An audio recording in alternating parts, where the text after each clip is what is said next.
తెలుసుగా తెలుసు నాకు ఓహో విదేశిని, నువ్వు తెలుసుగా తెలుసు నాకు ఓహో విదేశిని.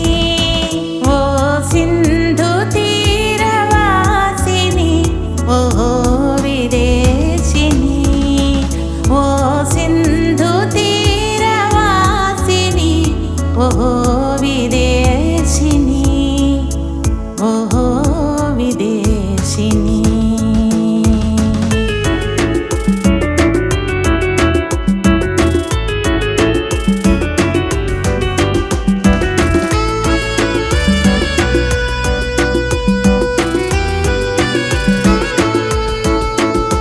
నిన్ను చూశాను ఉదయకాంతులలో, చూసాలే మధుర రాత్రులలో, చూశాను जोड़ी तो ढाक्षुनी क्यों नाची तो भी एकला चलो रे, जोड़ी तो ढाक्षुनी क्यों नाची तो भी एकला चलो रे, एकला चलो एकला चलो एकला चलो एकला चलो रे, तो भी एकला चलो एकला चलो एकला चलो एकला चलो रे. ఎవరు కవిని రాకపోయినా సరే ఒకడవి పదవోయ్, ఎవరు కవిని రాకపోయినా సరే ఒకడవి పదవోయ్, ఒక్కడవి ఒక్కడవి ఒక్కడవి ఒక్కడవి పదవోయ్, అప్పుడు ఒక్కడవి ఒక్కడవి ఒక్కడవి ఒక్కడవి పదవోయ్, ఎవరు కవిని రాకపోయినా సరే ఒకడవి పదవోయ్. మాట లేకున్నా ఓరి ఓ అభాగ్యుడా, మాట లేకున్నా మరి భయము చెంది జనమంతా పెడమొగమైనా, మరి భయము చెంది జనమంతా పెడమొగమైనా, నీ మనసు విప్పి నీవే మర్మమేదో తెల్లముగా ఒకడవే అనవోయ్, నీ మనసు విప్పి నీవే మర్మమేదో తెల్లముగా ఒకడవే అనవోయ్, ఎవరు కవిని రాకపోయినా సరే ఒకడవే పదవోయ్. తోడు లేకున్నా ఓరి ఓ అభాగ్యుడా, తోడు లేకున్నా మరి అడవి దారిపోయే వేళ ఎవరు రాకున్నా, మరి అడవి దారిపోయే వేళ ఎవరు రాకున్నా, ముళ్ళ బాటలు నీవే అడుగుల రక్తము చిమ్మ ఒకడవి పదవోయ్, ముళ్ళ బాటలు నీవే అడుగుల రక్తము చిమ్మ ఒకడవి పదవోయ్, ఎవరు కవిని రాకపోయినా సరే ఒకడవి పదవోయ్, ఒక్కడవి ఒక్కడవి ఒక్కడవి ఒక్కడవి పదవోయ్, అప్పుడు ఒక్కడవి ఒక్కడవి ఒక్కడవి ఒక్కడవి పదవోయ్, ఎవరు కవిని రాకపోయినా సరే ఒకడవి పదవోయ్. ఇది వారి కుమార్తె కోసం రాసుకున్నారు. పూలు పూలు పూలు పూసి పలకరించు తావిలా, కేలు కేలు కేలు కలిపి పాడుకున్న పాటలా, మేలు మేలు మేలనంచు పలుకుతేనే వాకలా, అమృతమ్మ పుట్టినమ్మ ఎంత మంచి పండగ,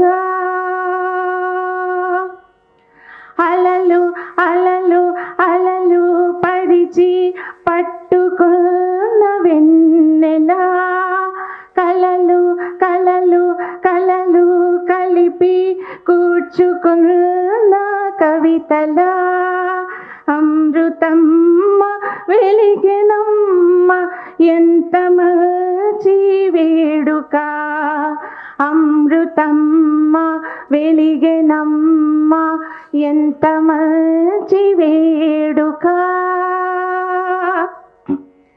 పొరలి పొరలి పొరలి పొంగు జీవితోత్సవమునా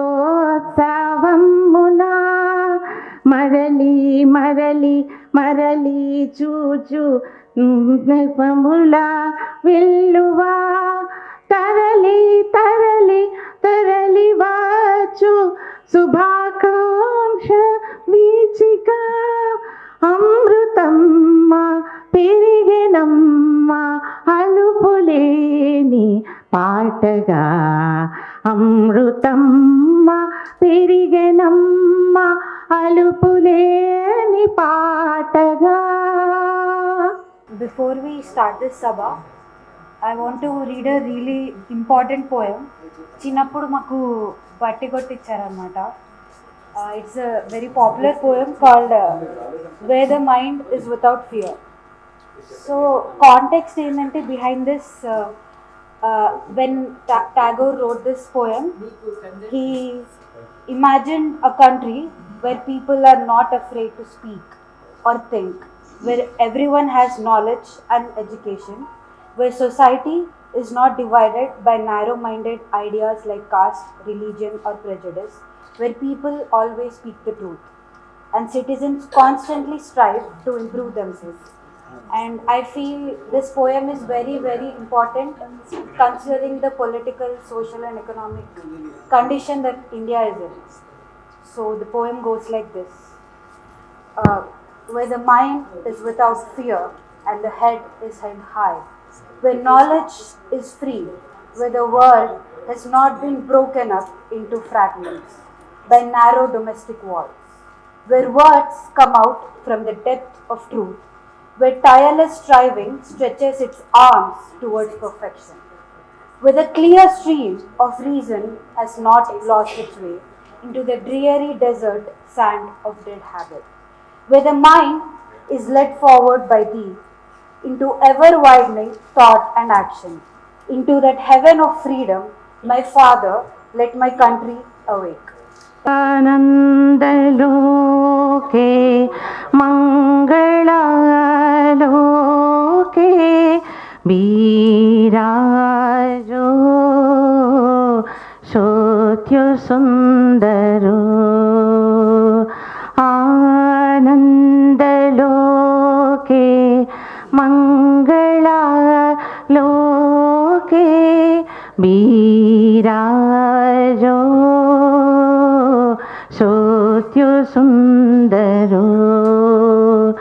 महिमा तव उद्भाषित महागगन माझे विश्वजगत मणिभूषण विस्तृत चरणो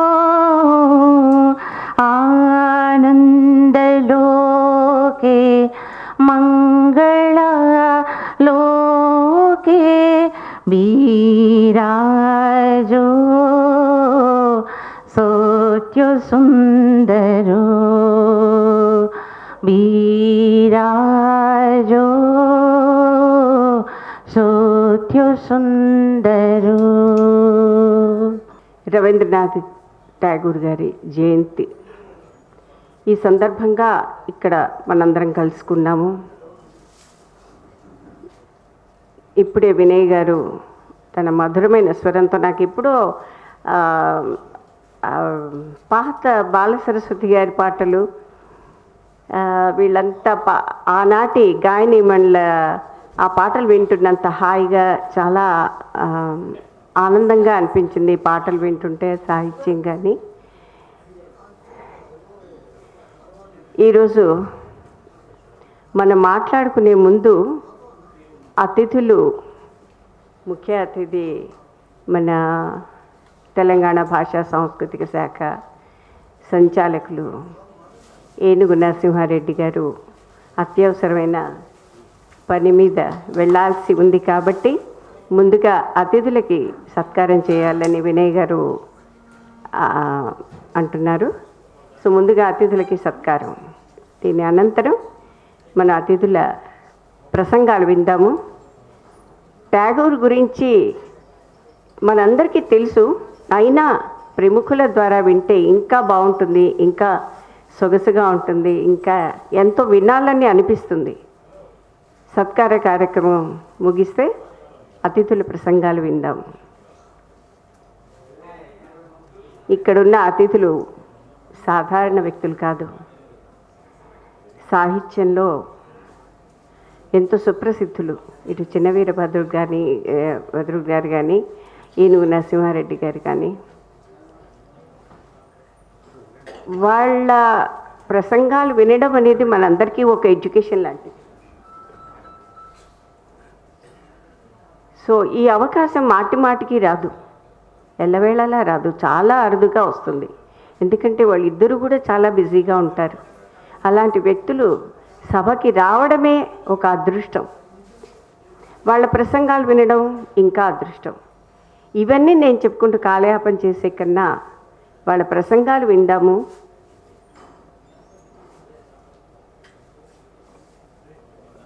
మనందరికీ తెలిసి చిన్నప్పటి నుంచి చదువుకున్నాము. ట్యాగూర్ గారి కాబూలీవాలా, పోస్ట్ మ్యాన్, ఇలాంటి కథలు మన నాన్ డీటెయిల్స్లో పాఠ్యపుస్తకాల్లో చదువుకున్నాం. కానీ మర్చిపోలేము. 50 ఏళ్ల క్రితం ఎప్పుడో చదువుకున్నవి ఇప్పటికీ మర్చిపోలేము. ఆ పాత్రలు మర్చిపోలేము, ఆ కథ మర్చిపోలేము, ఆ భాష సౌందర్యం కూడా మనం మర్చిపోలేము. ఇవాళే ఎందుకో నేను ఉదయం రమణాచారి గారిని కలుసుకోవడానికి వెళ్ళినప్పుడు వారిని కలుసుకోవడానికి మరికొందరు అక్కడ రావడం జరిగింది. అందులో ఒక రైటరు పోస్ట్ మ్యాన్ ఉత్తరాల మీద ఒక చక్కటి పాట రాశారు. ఆయన ఏదో షార్ట్ ఫిలిం కూడా తీస్తున్నారట. ఆ పాట విని సార్ ఎంత మురిసిపోయారంటే, ఉత్తరాలు అనేది లేదు అసలు. ఇప్పుడు ఉత్తరాలు ఆ కల్చరే పోయింది. ఈమెయిల్, వాట్సాప్లు. ఇలాంటి పరిస్థితుల్లో ఉత్తరం గురించి మాట్లాడుకోవడం అంటే పోస్ట్ మ్యాన్ గురించి మాట్లాడుకోవడం. కథల మీద ప్రసంగిస్తారు. దాన్ని చాలా లోతుగా విశ్లేషణ చేసి మరీ చెప్పగలిగేటటువంటి శక్తి సామర్థ్యాలు వారికి చాలా ఉన్నాయి. ఎందుకంటే వాడ్రేవు గారు గొప్ప కథకులు, సాహిత్య విమర్శకులు. పర్టికులర్గా భాషేతర సాహిత్యాన్ని, అంటే తెలుగేతర సాహిత్యాన్ని చాలా లోతుగా అధ్యయనం చేసి తెలుగు వాళ్లకు పరిచయం చేస్తున్నటువంటి ఒక విశిష్టమైనటువంటి తెలుగు సాహిత్యకారులు. అట్లా మీరు సరి అయిన ఎంపిక చేశారని నేను మొదలు ఆ కార్డు చూడగానే అనుకున్నాను. సార్ని చీఫ్ గెస్ట్గా పెట్టాలి, నన్ను ఆత్మీయ అతిథో విశిష్ట అతిథో పెట్టాలి, ఇట్లా ఎందుకు పెట్టారు అని అనుకున్నాను. కానీ ఒక అంశం మీద ముఖ్య అతిథి అని పెట్టి ఒక అంశం మీద మాట్లాడమనడం సరికాదు కాబట్టి ఇట్లా రివర్స్లో పెట్టారు అని నేను అర్థం చేసుకున్నాను. అయితే నిజానికి ఇది నెల్లూరు వర్ధమాన సమాజం ఆధ్వర్యంలో జరుగుతున్న కార్యక్రమం నెల్లూరులో కాకుండా హైదరాబాదులో పెట్టినందుకు, హైదరాబాద్లోను రవీంద్ర భారతిలో పెట్టినందుకు మొదట వినయ గారిని, వారి బృందాన్ని, వారి కుటుంబ సభ్యులను, ఈ సంస్థ వారిని అభినందిస్తూ ఉన్నాను. ఇంకా ఈ వేదిక మీద ఉన్నటువంటి అత్తలూరి విజయలక్ష్మి గారు, ఈనాటి సభాధ్యక్షులు, వారు కూడా ప్రసిద్ధ రచయిత్రి. వారు తొందరలోనే ఇక్కడ పుస్తకాలని ఆవిష్కరిస్తున్నారు ఇదే వేదికగా. ఇది నిజానికి రవీంద్ర భారతి అనేది 1861లో ఆయన పుట్టారు. 1961లో శత జయంతి సందర్భంగా ఇండియాలో ఉన్న అన్ని స్టేట్ హెడ్ క్వార్టర్స్లో రవీంద్రుడి పేరు మీద ఒక గొప్ప ఆడిటోరియం నిర్మించాలని అప్పటి కేంద్ర ప్రభుత్వం ఇచ్చిన ఆదేశాలకు అనుగుణంగా నిర్మించాలని వచ్చిన ప్రతిపాదనల్లో దాన్ని సజావుగా ఒక్కటే సంవత్సరంలో నిర్మించి పూర్తి చేసి ఓపెన్ చేసింది ఒక్క ఆంధ్రప్రదేశ్ మాత్రమే. అప్పటి ఆంధ్రప్రదేశ్ ఒక్కటి మాత్రమే, అదే ఇది. ఈరోజు రవీంద్ర భారతికి రవీంద్రుడి పేరు పెట్టినందుకో, లేకపోతే ఇక్కడి నిర్వహణ వల్లనో, లేకపోతే హైదరాబాద్ ఉండేటటువంటి మల్టీ కల్చరల్ ఒక స్పిరిట్ వల్లనో రవీంద్ర భారతిలో ప్రోగ్రాం చేయాలని అందరికీ అనిపిస్తుంది. పక్కన తెలుగు యూనివర్సిటీ ఉంది, సారస్వత పరిషత్ ఉంది, ఇంకా పక్కకు పోతే హరిహర కళాభవన్ ఉంది, ఇంకా కిందికి పోతే సుందరయ్య విజ్ఞాన కేంద్రం ఉంది, ఇక్కడ ఇందిరా ప్రియదర్శిని ఆడిటోరియం ఉంది. కానీ రవీంద్ర భారతిలో ప్రోగ్రాం చేస్తేనే ఒక ఆనందం కలిగేటట్టు ఒక గొప్ప వాతావరణం ఇక్కడ నెలకొనడానికి రవీంద్రుడి పేరు కూడా ఒక కారణమని నేను అనుకుంటూ ఉన్నాను.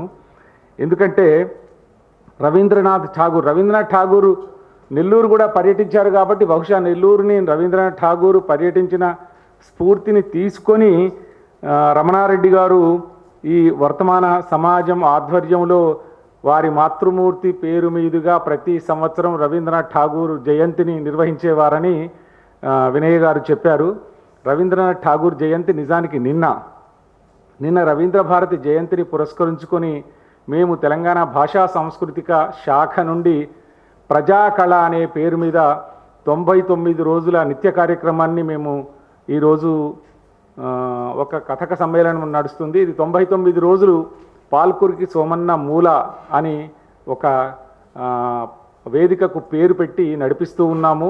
నిన్న రవీంద్రనాథ్ ఠాగూర్ కాబట్టి ఏ అంశం పెడితే బాగుంటుంది అని ఆలోచించుకొని మల్టీ లింగ్వల్ పోయిటరీ రిసైటేషన్ బహుభాషా కవి సమ్మేళనాన్ని నిర్వహించాము. దాంట్లో తెలుగు, హిందీ, ఇంగ్లీష్, ఉర్దూ, కన్నడ, మరాఠీ, బెంగాలీ పోయిట్స్ని ఆహ్వానించి కవి సమ్మేళనం నిర్వహించాము. ఇవన్నీ ఎందుకు గుర్తొస్తున్నాయంటే రవీంద్రుడి పేరుకు అంత మాహాత్మ్యం ఉంది.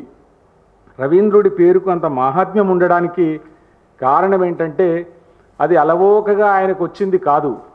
రవీంద్రుడు నిజంగా ఎలాంటి వ్యక్తి, ఏ రకమైనటువంటి వ్యక్తి అంటే మనకు అంచనా వేయడానికి మనకు ఆ లెవెల్ మనుషులు చాలామంది ఉండొచ్చు, కనిపించవచ్చు. ఒక ఇక్బాల్ ఉన్నాడు, ఒక ప్రేమ్చంద్ ఉన్నాడు. అట్లా నిజానికి గురజాడ అప్పారావు కూడా నేను ఆ స్థాయిలో ఆలోచించదగ్గ లిస్టులో చేర్చదగ్గ మనిషి అనుకుంటాను. ఎందుకంటే చాలామంది సాహిత్యకారుల్లాగా ఒక కథకో, ఒక కవిత్వానికో, ఒక్క విమర్శకుడిగా మిగిలిపోవడానికో, లేకుంటే ఒక్క నవలాకారుడిగా నవలలు మాత్రమే రాయడానికో ఉండేటటువంటి వాతావరణానికి భిన్నమైన వాతావరణాన్ని ఆయన సృష్టించాడు. ఎందుకంటే ఆయనకి మొట్టమొదట ఈస్ట్ ఇండియా కంపెనీ దిగింది బెంగాల్లో కాబట్టి ఆ అదృష్టం, ఆ సౌలభ్యం కూడా బెంగాల్ వాళ్ళకే దొరికింది. బెంగాల్ వాళ్ళల్లో దాన్ని బాగా అందిపుచ్చుకున్నటువంటి వారు రవీంద్రనాథ్ ఠాగూర్ అని నేను అనుకుంటూ ఉంటాను. ఎందుకంటే ఇంగ్లీషు అక్కడి నుంచే వచ్చింది. ఇంగ్లీషు వచ్చిన తర్వాత భారతీయ సాహిత్యంలో ఒక పునరుజ్జీవనం, ఒక కొత్త ఆలోచనల్ని మేల్కొల్పడానికి ఆ ఇంగ్లీష్ పనిచేసింది. అదృష్టవశాత్తు ఆయన ప్రైమరీ ఎడ్యుకేషన్ని కూడా ఇంగ్లాండ్లో చదువుకోగలిగాడు కాబట్టి అక్కడి నుండి, అంటే మనకు సరోజినీ నాయుడు ఎట్లయితే ఒక వయసు వచ్చిన తర్వాత ఇంగ్లాండ్కు వెళ్ళి చదువుకోవడం వల్ల ఇంగ్లీషులో భారతీయ తత్వాన్ని, భారతీయతను ఇంగ్లీషులో ప్రతిబింబించమనే ఒక స్పిరిట్ ఆమె ఎట్లా ఇంగ్లీష్ నుంచి తీసుకొని వచ్చారో దాని ప్రభావంగానే ఆమె ఏదో గొప్ప ఇంగ్లీష్ పోయిట్ లాగా ఒక గొప్ప హిస్టరీకి సంబంధించిన పీస్ని తీసుకొని ఏదో రాయొచ్చు. కానీ ఆమె భారతీయులు ఏది ఫీల్ అవుతారో అది రాయడానికి అక్కడి నుంచి తెచ్చుకుంది. అంటే బ్యాంగిల్ సెల్లర్స్ అనే పోయం రాయాలి అంటే బ్యాంగిల్స్ వెస్టర్న్ వాళ్ళకు ఉండవు కాబట్టి ఆ ఫీలింగ్ తెలిసే అవకాశం లేదు. ప్యాలంకీన్ బేరర్స్ అని రాసింది ఆమె. పల్లకి ఎక్కినప్పుడు, పెళ్లి కూతురై పల్లకి ఎక్కినప్పుడు ఏం ఫీలింగ్ కనబడుతుందో వెస్టర్న్ వాళ్ళకు తెలియదు, మనకు తెలుసు. ఇట్లాంటి వాటన్నిటి, ఇంకా ఆయన ఈవినింగ్ ఇన్ హైదరాబాద్ అని రాసింది. ఇట్లాంటివన్నీ భారతీయతని ఇంగ్లీష్లో చెప్పడం వల్ల ఇంగ్లీష్ సమాజం భారతీయతను అర్థం చేసుకోవడానికి ఆమె ఎట్లా ప్రయత్నం చేసిందో ఈ రవీంద్రనాథ్ ఠాగూర్ గారు కూడా భారతీయ ఆత్మను ప్రతిబింబించే అనేక రచనలు చేయడం వల్ల ఆయన విశ్వకవి అయ్యారు. విశ్వకవి మనలాంటి వాళ్ళం ఇచ్చిన పేరు కాదు, సాక్షాత్తు మహాత్ముడు ఆయనకు విశ్వకవి అని పేరు ఇచ్చాడు. దాన్ని సార్థకం చేసుకుంటూ ఆసియా ఖండములోనే తొలిసారిగా సాహిత్యంలో నోబెల్ ప్రైజ్ని ఆయన అందిపుచ్చుకోగలిగారు. ఇట్లా ఇవన్నీ ఆలోచిస్తుంటే ఇంతకీ రవీంద్రనాథ్ ఠాగూర్ అంత సంపూర్ణమైన మూర్తిమత్వానికి కారణాలు ఏంటి అని చెప్పగలిగే సామర్థ్యం మనకు లేదు. కానీ ఆయన ఎవరు ఏంటి అని ఆలోచన చేస్తే ఆయన ఒక గొప్ప కవి, అంతకంటే ముందు గొప్ప దేశభక్తుడు, కవి, కథారచయిత, నవలాకారుడు, నాటకకారుడు, విమర్శకుడు, అనువాదకుడు. అంతేకాదు తన 70వ సంవత్సరం వయసులో ఉన్నప్పుడు చిత్రకారుడిగా మారాడు, గాయకుడిగా కూడా మారాడు. సంగీతం ఉంది. ఇవన్నీ ఒక వ్యక్తిలో ప్రతిఫలించడానికి మనము అంత గొప్ప లక్షణాలు ఉన్నటువంటి వ్యక్తి అని చెప్పడానికి మనకు చాలా ఉదాహరణలు కూడా కనిపిస్తాయి. ఆయన గొప్ప దేశభక్తుడు అని చెప్పడానికి మన వాళ్ళు ఏంటంటే నోబెల్ ప్రైజ్ తీసుకున్నాడు కదా, భారతీయత అప్పుడు నిజంగా వెస్టర్న్ సొసైటీ ఇచ్చిన నోబెల్ ప్రైజ్ తీసుకోవడానికంటే ముందు ఆయన గొప్ప దేశభక్తి ఉండాలి కదా అనేవాళ్ళు కూడా ఒకరు ఉన్నప్పుడు ఆయన గురువాయూర్ అనుకుంటా, గురువాయూరులో దళితులకు ఆలయ ప్రవేశం కోసం కొట్లాడి ఆలయంలో ప్రవేశాన్ని ఆయన తీసుకువెళ్ళాడు, ప్రవేశం చేయించాడు. అది ఒక ఎగ్జాంపుల్ అనిపిస్తుంది నాకు ఆయన దేశభక్తి గురించి చెప్పడానికి. తర్వాత ఆయనకు నైట్హుడ్ అనే బిరుదు ఇచ్చారు ఇంగ్లీష్ వాళ్ళు. దాన్ని 1919లో జలియన్వాలాబాగ్ విధ్వంసం జరిగిన తర్వాత నైట్హుడ్ని ఆయన తిరస్కరించాడు. ఇవన్నీ చెప్పుకుంటే ఆయన దేశభక్తి. ఇవే కాకుండా ఆయన దేశభక్తిని ప్రతిబింబించే జనగణమన అనే ఒక పాటని మనం జాతీయ గీతంగా పెట్టుకున్న ఉదాహరణ మనమే కాదు. సోనార్ బంగ్లా అని బంగ్లాదేశ్ వాళ్ళ అమర్ సోనార్ బంగ్లా అనే పాటని బంగ్లాదేశ్ వాళ్ళ జాతీయ గీతం కూడా రవీంద్రనాథ్ ఠాగూర్ గారే రాశారు. కాబట్టి ఆయన దేశభక్తిని చెప్పడానికి మన మామూలు వాళ్ళకు కూడా దొరికేటటువంటి ఎగ్జాంపుల్స్ ఇవి. ఇక ఆయన కవిగా ఏంటి అంటే మనందరికీ తెలుసు. ఆయన కవిగా ఒక గీతాంజలి ఎంత ప్రసిద్ధిలోకి వచ్చిందంటే తెలుగులోనే ఇప్పుడు మనం గతంలో చదువుకున్నదే అయినప్పటికీ చలం చేసిన అనువాదం ఒకటి మన కళ్ళ ముందు ఇప్పుడు మనకు ప్రజెంట్ చేశారు నిర్వాహకులు. దాదాపు 30-40 అనువాదాలు తెలుగులోకే వచ్చాయి. నిజం చెప్పాలంటే గీతాంజలి అనే పుస్తకము అనువాదం కాని భారతీయ భాష అయితే ఎట్లాగూ లేదు, ప్రపంచంలో కూడా లేకపోవచ్చు అని నాకు అనిపిస్తూ ఉంటుంది. ఇంకా తర్వాత రవీంద్రనాథ్ ఠాగూర్ని నేను చూశాను, రవీంద్రనాథ్ ఠాగూర్ని దగ్గర నుండి చూశాను అని చెప్పుకునేటటువంటి రచయితలు ఉన్నారు వెస్టర్న్లో. ఈ పరిస్థితుల్లో ఆయన అంటే మనకు ఇందాక చెప్పారు కదా, అది నువ్వు ఎట్లాంటి పరిస్థితుల్లోనైనా ముందుకే సాగిపో అనే ఒక పాటను ప్రతి భారతీయ భాషలో సేమ్ ట్యూన్తో ప్రతి భారతీయ భాషల్లో పాడుకున్నాం. దాన్ని ఒక సినిమాలో కూడా పెట్టారు. ఏంటి అది, పోరా బాబు పో నీ దారి నీవే సాగిపోరా, ఎవరేమన్నను తోడు రాకున్నను నీ దారి నీవే సాగిపో అని ఒక పాట ఉంది. అది ఆయనదే. ఆయన పాటని మనం రకరకాలుగా అనువాదాలు చేసుకున్నాం. ఇక మనందరికీ తెలిసిన where the mind is without fear, where head is held high, where knowledge is free into that heaven of freedom, o father let my country awake అనే ఒక ప్రసిద్ధమైనటువంటి స్టాండ్స్ అందరి నోళ్ళల్లో నానడానికి ఆయన ఎంత గొప్ప కవి అని చెప్పడానికి ఇట్లాంటి చాలా ఎగ్జాంపుల్స్ ఉన్నాయి. ఒక కవే కాదు, నేను ఎందుకు ఇవి చెప్తున్నా, కథకుడు, గొప్ప కథకుడు అని చెప్పడానికి ఇప్పుడు సార్ ప్రధానమైనది అదే కాబట్టి దాని లోతుల్లోకి నేను పోను.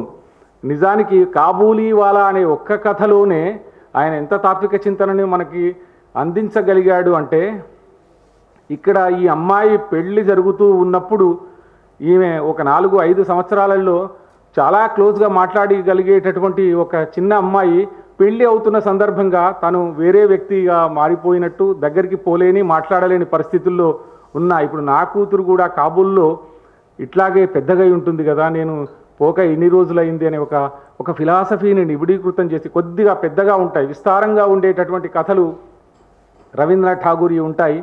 అట్లా గొప్ప కథాకారుడు. ఇంకొంచెం ముందుకొస్తే నవలలు అంటే గొప్ప కవిత్వం రాసిన వాళ్ళు గొప్ప నవలలు రాయనక్కర్లేదు అనే ఒక ప్రజెంట్ టెన్స్లో మనం ఇప్పుడు నడుస్తూ ఉన్నాం. కానీ ఆయన గొప్ప నవలలు కూడా రాశారు. మనందరికీ తెలుసు ఆయన ఘరే బైరే అనే ఒక నవల, తర్వాత గోరా నవల, తర్వాత నస్తా నిర్హ్ అనే నవల చాలా ఫేమస్. ముఖ్యంగా ఈ ఘరే బైరే అనే నవల ఇప్పుడు మనం 21వ శతాబ్దంలో ఆలోచించే ఆలోచనలు ఆయన అప్పుడు దాదాపు 70 ఏళ్ల కింద, 80 ఏళ్ల కింద, 100 ఏళ్ల కిందనే చెప్పాలి, 100 ఏళ్ల కింద చేశాడు. ఏంటంటే దాంట్లో నిఖిల్ బిమల అనే భార్యాభర్తల మధ్య ఒక థర్డ్ వ్యక్తి సందీప్ దూరుతాడు. సందీప్ దూరినప్పుడు బిమల సహజంగానే సందీప్ మీద ఉండేటటువంటి ఆకర్షణ వల్ల అతని ప్రేమలో తను ఉన్నట్టు ఆమె గుర్తుంచుకుంటుంది, మొదలు భావిస్తుంది. కానీ ఎప్పుడైతే బిమల్ పూర్తి స్వేచ్ఛ ఇచ్చి తన భార్యని తన వ్యక్తిగతమైన ఆలోచనలన్నింటికీ పరిమితులు లేకుండా ఓపెన్గా ఆమెని వదిలేసినప్పుడు ఆమె ఆలోచనలో ఏం మార్పు వస్తుందంటే, నేను నిజంగా ప్రేమిస్తున్నది బిమల్ని మాత్రమే, నా భర్తని మాత్రమే అనేటటువంటి ఆలోచనలతో ఆ నవలంతా చెప్పి ముగిస్తాడు. ఇది ఇప్పుడు కదా చర్చకు రావాల్సింది, 100 ఏళ్ల కింద ఆయన చర్చకు తీసుకొచ్చాడు. ఇట్లా మనము ఒక కథాకారుడిగా, ఒక నవలాకారుడిగా, ఒక విమర్శకుడిగా, ఒక అనువాదకుడు ఏంటంటే గీతాంజలిని మొదలైన బెంగాలీలో వివిధ గేయాలను రాసుకొని దాన్ని ఇంగ్లీష్లో తనే ట్రాన్స్లేట్ చేసుకున్నాడు. అంటే అంత గొప్ప ట్రాన్స్లేటరు, అంత గొప్ప నవలాకారుడు, అంత గొప్ప కథకుడు, అంత గొప్ప కవి అయినటువంటి, దేశభక్తుడు అయినటువంటి ఒక మహానుభావుడు భారతదేశంలో 100 ఏళ్ల తర్వాత ఆ స్థాయిలో పుట్టడానికి స్ఫూర్తి ఆయనే నిరంతరం ఇస్తూ ఉన్నాడు అని మనందరికీ తెలుసు. అట్లాంటి గొప్ప మహా వ్యక్తి పేరు మీద ఆయన హైదరాబాద్కు కూడా వచ్చాడు. హైదరాబాద్లో ఉంటాను అంటే నిజాం గారు ఒక బంగ్లా ఇచ్చి ఇక్కడ నీకు రెసిడెన్స్ ఏర్పాటు చేస్తానని కూడా చెప్పారు. కానీ ఆయన ఇక్కడ ఉండడానికి అవకాశం లేదు. అట్లాంటి పరిస్థితుల్లో ఆయన కేవలం రాతలే సరిపోవు అని శాంతినికేతన్ ఏర్పాటు చేసి, కేవలం శాంతినికేతన్ ఒక్కటే కూడా సరిపోదు అని ఇంకా రకరకాల దేశభక్తికి సంబంధించిన అనేక కార్యక్రమాలు ఆయనే సొంతంగా పాడాడు. ఏఐసిసి మీటింగులోకి పోయినప్పుడు ఈ పాటని ఎవరు మొదలు పాడాలి అన్నప్పుడు ఆయనే సొంతంగా ఆ పాటని పాడి, నేను అనుకుంటా నెల్లూరులో కూడా పాడారు. నెల్లూరు ఆయన పర్యటన చేస్తూ ఉన్నప్పుడు నెల్లూరులో కూడా జనగణమనని పాడాడు అని నేను చదివాను. అట్లాంటి స్ఫూర్తిదాయకమైనటువంటి ఒక గొప్ప రచయిత. నిజానికి is light in the literature for the world, not for Telangana, not for Andhra Pradesh, not for India అని నేను అనుకుంటూ ఉంటాను. అట్లాంటి మహానుభావుడి పేరు మీద ఒక మంచి కార్యక్రమాన్ని ఏర్పాటు చేసినందుకు నెల్లూరు వర్ధమాన సమాజం వారిని, ముఖ్యంగా వినయ గారిని, వారికి సంబంధించినటువంటి బృందాన్ని అభినందిస్తూ నన్ను ఈ సభకు పిలిచినందుకు ధన్యవాదాలు తెలియజేస్తూ ముగిస్తున్నాను. ప్రతి సంవత్సరం మే 8వ తేదీన నిర్వహించేవారు. వారి తల్లిగారైనటువంటి పూనూరు వెంకట సుబ్బమ్మ గారి జ్ఞాపకార్థంగా నిర్వహించేవారు. అయితే నాకు ఒక అంత గొప్ప కార్యక్రమము ఇలాగా మా ఫ్యామిలీ చేతుల మీదుగా ఇలా వారసత్వంలాగా ఆయన మా తర్వాత మీరు చేయాలి అనే ఒక కోరికని ఆయన వెలిబుచ్చటం జరిగిన తర్వాత ఇలాగా మేము నిర్వహిస్తున్నాము. ఈ కార్యక్రమానికి చేసినటువంటి తంగెళ్ళ శ్రీదేవి రెడ్డి గారు మా ఫ్రెండ్, మెహజబీ నెల్లూరు తాతయ్యతోటి చాలాసార్లు క్లయింట్గా వచ్చేవాళ్ళు. సుభద్ర గారు అడ్వకేట్గా తాతయ్యతో వచ్చేవాళ్ళు కోర్టుకి చాలా ఫ్రెండ్లీగా మాట్లాడుకునేవాళ్ళు. ఇలా వీళ్ళందరూ సమక్షంలో యాకూబ్ గారు, అరణ్యకృష్ణ గారు, నాగసూర్ వేణుగోపాల్ గారు వీళ్ళందరూ వచ్చి కార్యక్రమానికి నాకు చాలా సంతోషంగా ఉంది. ప్రధాన వక్త అయినటువంటి మేడం ఒక ఉత్తుంగ గంగా ప్రవాహం లాంటి ప్రసంగం విన్నాము. మూర్తిభవించిన సాహితీ మూర్తులు ఇద్దరున్నారు వేదిక మీద. వినాల్సినవి మనకి చాలా ఉన్నాయి. రవీంద్రనాథ్ ఠాగూర్ గురించి చెప్తున్న కొద్దీ, వింటూ ఉన్న కొద్దీ ఎంతో వినాలని అనిపిస్తూ ఉంటుంది. నోబెల్ బహుమతి ఊరికే రాదు కదండి. సొంత గొప్ప కవి ఆయన. ఒక కవిగా, చిత్రకారుడిగా, రచయితగా మనకి తెలుగువాడు కాదే అని బాధ లేకుండా మనందరం భారతీయులం కాబట్టి మన భారతీయుడు రవీంద్రనాథ్ ఠాగూర్ అనుకుంటే మనకి చాలా గర్వంగా అనిపిస్తుంది. అలాంటి ఒక మూర్తిభవించిన సాహితీ మూర్తి గురించి మన తెలుగువారు డాక్టర్ వాడ్రేవ్ చినవీరభద్రుడు గారు, ఆయన అనేక పదవుల్లో, అనేక శాఖల్లో, అనేక ఉన్నతమైన పదవులు నిర్వహించి విశ్రాంతి తీసుకుంటున్నారు. కానీ సాహిత్యం విషయంలో ఆయన నిరంతరాయంగా సేవ చేస్తూనే ఉన్నారు. అటు రచయితగా, ఇటు కవిగా అద్భుతమైన వ్యాసాలు, అలా ఎన్నో అద్భుతమైన రచనలు చేస్తూ గొప్ప వక్తగా కూడా వారు మనకి చిరపరిచితులు. ఇప్పుడే మనకి ఏనుగు నరసింహారెడ్డి గారు చెప్పినట్టు ఠాగూర్ రచన సమగ్రమైన సాహిత్యం మీద ఆయన పరిశోధన చేశారు. సో వారి ప్రసంగం మనం ఇప్పుడు విందాము. డాక్టర్ చినవీరభద్రుడు గారికి స్వాగతం పలుకుతూ, సార్ ఈ వేదిక మీది, ఇంకా మీరు ఎంతసేపు మాట్లాడినా మేము వినటానికి సిద్ధంగా ఉన్నాం. సాహిత్య స్వర్ణోత్సవం పూర్తి చేసుకున్నటువంటి విజయలక్ష్మి గారు సభాధ్యక్షులు, అదేవిధంగా మిత్రులు, అత్యంత సమర్థుడైన అధికారి కాబట్టి ఆయన చేతుల్లో తెలంగాణ ప్రభుత్వం సాంస్కృతిక శాఖను ఆయన చేతుల్లో పెట్టింది, ఏనుగు నరసింహారెడ్డి గారు. ఈ కార్యక్రమ నిర్వహణ తన భుజాలపై వేసుకుని అవిచ్ఛిన్నంగా జరుపుతూ వస్తున్నటువంటి, ఒక యజ్ఞంలాగా జరుపుతూ వస్తున్నటువంటి వినయ్ గారు ఇక్కడ ఈరోజు సాయంకాలం ఇక్కడ హాజరైనటువంటి చాలామంది మిత్రులు, రచయితలు, కవులు ఉన్నారు. పేరు పేరున వారందరికీ నా నమస్కారాలు. మీ అందరికీ నా హృదయపూర్వక స్వాగతం. ఇప్పుడు 7:40 అయింది. నేను ఒక 40 నిమిషాలు దాటితే నన్ను హెచ్చరించండి. ఎందుకంటే ఈ ఠాగూర్ ఒక సముద్రం, అందులో పడితే మనం అంత తొందరగా తేలం. కాబట్టి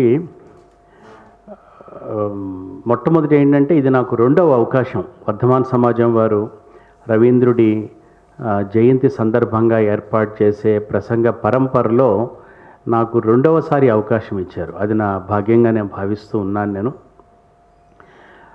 ఠాగూర్ పుట్టినరోజు ప్రపంచమంతా కూడా జరుపుకుంటూ ఉన్నారు. ఎప్పటికప్పుడు కొత్త కొత్త విషయాలు, ఉదాహరణకి నిన్న మీరు హిందూ పత్రికలో చూస్తే ఠాగూర్ తాలూకు కిచెన్ ఎక్స్పెరిమెంట్స్ మీద పెద్ద వ్యాసం కనబడింది.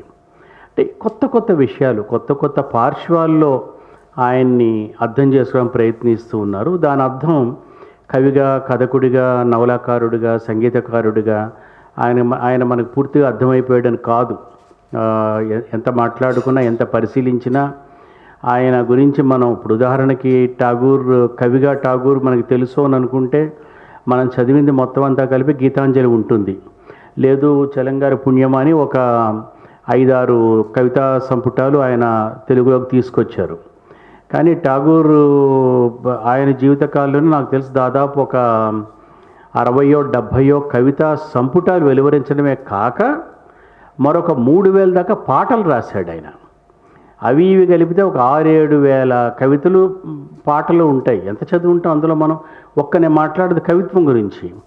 ఇక నవళ్ళు, నాటకాలు, వ్యాసాలు, ఇదంతా ఆయన ఒక హిమాలయ శిఖరం వంటి వాడు. కాబట్టి మనం తెలుసు అని అనుకున్న రంగంలో కూడా ఆయన మనకు పూర్తిగా తెలియదు. మనం చాలా అంచుల్లో మాత్రమే ఉన్నట్లు. గీతాంజలి ఒక్క పుస్తకం ద్వారానే ఠాగూర్ మనకు అర్థమయ్యాడు అని అనుకుంటే కూడా మనం అదేదో అంటే మంచిదే. మనం సముద్రపు ఒడ్డున వెళ్ళి నించున్నప్పుడు ఎక్కడి నించున్నా సముద్రమే, మనం చేతులతో తాగితే సముద్రపు నీరే. కానీ దాని అర్థం మొత్తం సముద్రాన్ని మనం చూసామని కాదు. సముద్రం తాలూకు మనం నిలబడ్డ చోటు నుంచి కొంత భాగాన్ని చూసినట్టు. ఠాగూర్ గురించి కూడా అలాగే చెప్పవలసి ఉంటుంది.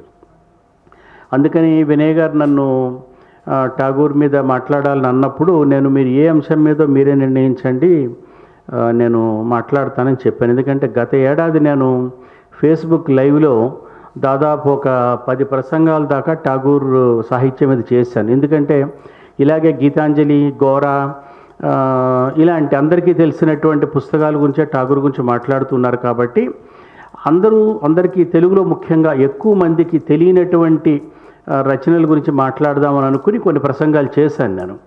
అందుకని ఆమె దేని మీద మాట్లాడమంటారు అని అడిగితే ఆమె వెంటనే కథల మీద మాట్లాడమని అడిగారు.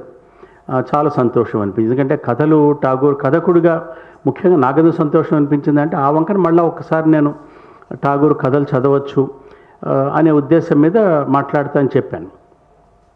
తర్వాత నేను ఆమె చెప్పిన తర్వాత ఒక 2 వారాలు అయింటుంది. 2 వారాలుగా నేను ఠాగూర్ కథలు తెలుగులో మద్దిపట్ల సూర్య అనే ఆయన అనువాదంతో సాహిత్య అకాడమీ వారు సాహిత్య అకాడమీ ఠాగూర్ తాలూకు రచనల్లోంచి ముఖ్యమైన రచనల్ని ప్రచురించారు. అన్ని భారతీయ భాషలు అనువాదం చేయించారు. ఠాగూర్ తాలూకు సాహిత్యం ప్రధానంగా మనకు సాహిత్య అకాడమీ ద్వారా లభ్యమవుతుంది. అందులో భాగంగా ఆయన వ్యాసాలు వచ్చాయి, మనకి నాటకాలు వచ్చాయి, గోరా వచ్చింది. వాటితో భాగంగా కథలు కూడా రవీంద్ర కథావళి అనే పేరు మీద మద్దిపట్ల సూరి గారు అనువాదం చేశారు. బెంగాలీ నుంచి తెలుగులోకి అనువాదం చేసినటువంటి తొలితరం అనువాదకుల్లో మహనీయులైన అనువాదకులు మద్దిపట్ల సూరి గారు, సూరంపూడి సీతారాం గారు. వారిని చదివితే మనం ముఖ్యంగా నేను తర్వాత తెలుగులో చేశారు. ఆయన కవిత్వాన్ని, వ్యాసాల్ని చేసిన వాళ్ళల్లో రాయపురాల సుబ్బారావు గారు ఉన్నారు, అబ్బూరి రామకృష్ణారావు గారు ఉన్నారు, మల్లవరపు విశ్వేశ్వరరావు గారు ఉన్నారు. ఇదిగా కిందాక మీరు ఆయన విన్నారు కదా, గీతాంజలి ఒక తెలుగులో అనువాదాలు ఒక 40-50 అనువాదాలు వచ్చి ఉంటాయని ముఖ్య అతిథి అన్నారు. మీకు ఆశ్చర్యంగా ఉంటుంది, నేను చెప్తున్నది ఒక దాదాపు 15 ఏళ్ల కింద సంగతి. 15 ఏళ్ల కిందనే గుంటూరులో ఒక మిత్రుడు ఒక ఆయన ఏం చేశాడంటే ఈ wear the mind is without fear అనే ఈ కవితని ఇప్పటిదాకా తెలుగులో ఎంతమంది అనువాదం చేసి ఉంటారు పుస్తక రూపంగా, మామూలు ఎవరికి వారు చేసుకుని ఉండొచ్చు, పుస్తక రూపంగా వచ్చిన అనువాదాలు ఎన్ని ఉండవచ్చు అని లెక్క వేస్తే 15 ఏళ్ల కిందటికే దాదాపు 116 అనువాదాలు తెలుగులో వచ్చాయి. ఆయన నివేదన అనే పేరు మీద దాన్ని పుస్తకంగా తీసుకొచ్చారు వాళ్ళు. అందులో ఆశ్చర్యం ఏమిటంటే గీతాంజలికి నోబెల్ ప్రైజ్ రాకముందే ఆ గీతాన్ని తెలుగులోకి అనువాదం చేసుకున్నారు. ఆదిపూడి సోమనాథరావు గారు ఆయన బ్రహ్మ సమాజ ఉద్యమంలో భాగంగా ఠాగూర్ కవిత్వాన్ని తెలుగులో తీసుకొచ్చారు. చాలా ఆశ్చర్యం అనమాట. ఇప్పుడు ఇంకా పెరిగి ఉండొచ్చు, ఎందుకంటే నాకు తెలిసి దాదాపుగా ఏడాదికి ఒకటైనా గీతాంజలి తెలుగు అనువాదం వస్తూ ఉంటుంది. కాబట్టి ఇప్పుడు ఎంతమంది చేస్తూ ఉంటారో చెప్పలేం మనం. అయితే ఈ కథలు ప్రధానంగా ఈ మధ్యపట్ల సూరి గారు చేసిన సాహిత్య అకాడమీ సంకలనంలో 21 కథలు ఉన్నాయి, ఠాగూర్ కథలు. ఠాగూర్ జీవితకాలంలో మొత్తం మీద ఒక లెక్క ప్రకారం, అంటే ఖచ్చితంగా లెక్క చెప్పాలి అంటే 84 కథలు ఆయన రాశాడు. కొంతమంది ఏమంటారంటే కథగా పరిగణించకూడదా అన్న విచికిత్స పక్కన పెడితే దాదాపు 90 కథలు ఠాగూర్ రాశాడు అని చెప్తారు. 84 కథలైతే ఠాగూర్వి స్పష్టంగా కథ అనే ప్రక్రియకి నిర్వచనానికి లొంగేటివి. ఆ 84 కథల్లో 21 కథలు మనకి సాహిత్య అకాడమీ అనువాదంలో మనకు ఉన్నాయి. అంటే 4వ వంతు మనకి తెలుగులో ఒక అనువాదంలోకి వచ్చాయి. అవి చాలా చాలా సాహిత్య అకాడమీకి సంకలనం చేసినటువంటి వాళ్ళు పండితులు చాలా స్పష్ట ఠాగూర్ తాలూకు కథా పరిణామంలో కాలక్రమం ప్రకారంగా వాటిని సంకలనం చేశారన్నమాట. ఇవి కాక ఇంగ్లీష్లో చాలా సంకలనాలు వచ్చాయి. ముఖ్యంగా 1916 నాటికే ఒక సంకలనం, ఠాగూర్ కథా సంకలనం ఒకటి ఇంగ్లీష్లో మ్యాక్మిలన్ వాళ్ళు వేశారు. స్టోరీస్ బై ఠాగూర్ అని ఉంటుంది. ఇది దాదాపుగా అనేక మంది తిరిగి పునర్ముద్రిస్తూ వచ్చారు. అందులో 10-12 కథలు ఉన్నాయి. అవి కాక ఆక్స్ఫర్డ్ వాళ్ళు ఒక పుస్తకం వేశారు. అది కాక మిస్టిక్ మూడ్స్ అని ఒక ఆయన ఠాగూర్ తాలూకు ఆయన కథల్లో ఉండే అలౌకిక, అభౌతిక, సూపర్ న్యాచురల్ ఎలిమెంట్కి సంబంధించిన కథలు కొన్ని ప్రత్యేకంగా ఎంపిక చేసి ఆయన అనువాదం చేశాడు. రూప ఠాగూర్ తాలూకు పుస్తకాలన్నీ కూడా చాలా ఒక ప్రత్యేకమైన పద్ధతిలో వేసిన రూపా పబ్లిషింగ్ హౌస్ కూడా ఠాగూర్ కథల్ని ప్రచురించింది. ఇవన్నీ కాక కొన్నేళ్ల కిందట ఈ మధ్యనే విలియం రాడిస్ అనే ఆయన ఠాగూర్ గీతాంజలి మళ్ళీ ఆయన ఇంగ్లీష్లోకి అనువాదం చేశాడు. ఆయన ఠాగూర్ కథల్ని పెంగ్విన్ సంస్థ కోసం కొన్ని కథలు అనువాదం చేశాడు. ఆయన ఒక సుదీర్ఘమైన ముందు మాట కూడా రాశాడు అందులో. సో ఇవన్నీ కలిపితే అంటే ఇంగ్లీష్లో ఈ రకరకాల సంకలనాల్లో వచ్చినవి దాదాపుగా సూరి గారి అనువాదంలో కూడా మనకు ఉన్నాయి, అట్లా ఓవర్లాప్ అయ్యాయి. అలా కాకుండా వివిధ సంకలనాల్లో ఇంగ్లీష్లో వచ్చిన కథలు మొత్తం అన్ని కలిపి నా దృష్టిలో ఇంకొక 20 దాకా ఉండొచ్చు. అంటే సగం కథలు ఠాగూర్ రాసిన 84 కథల్లో సగం కథలు మనకి ఇంగ్లీష్లో కానీ తెలుగులో కానీ లభ్యంగా ఉన్నాయన్నమాట. అయితే నేను ప్రధానంగా మధ్యపట్ల సూరి గారి అనువాదంలో ఉన్నటువంటి కథల గురించే మీతో మాట్లాడదాం అనుకుంటున్నాను. ఈ పుస్తకం మనకు అందుబాటులో ఉంది, లభ్యంగా ఉంది, మీకు ఇంటర్నెట్లో దొరుకుతుంది. archive.orgలో మీరు దాన్ని యాక్సెస్ చేసి చదవచ్చు. ఇది కాక సాహిత్య అకాడమీ వారు ఇప్పటికి కూడా దాన్ని ముద్రిస్తూ ఉన్నారు కాబట్టి మీరు దాన్ని సాహిత్య అకాడమీ నుంచి కూడా తెప్పించుకోవచ్చు.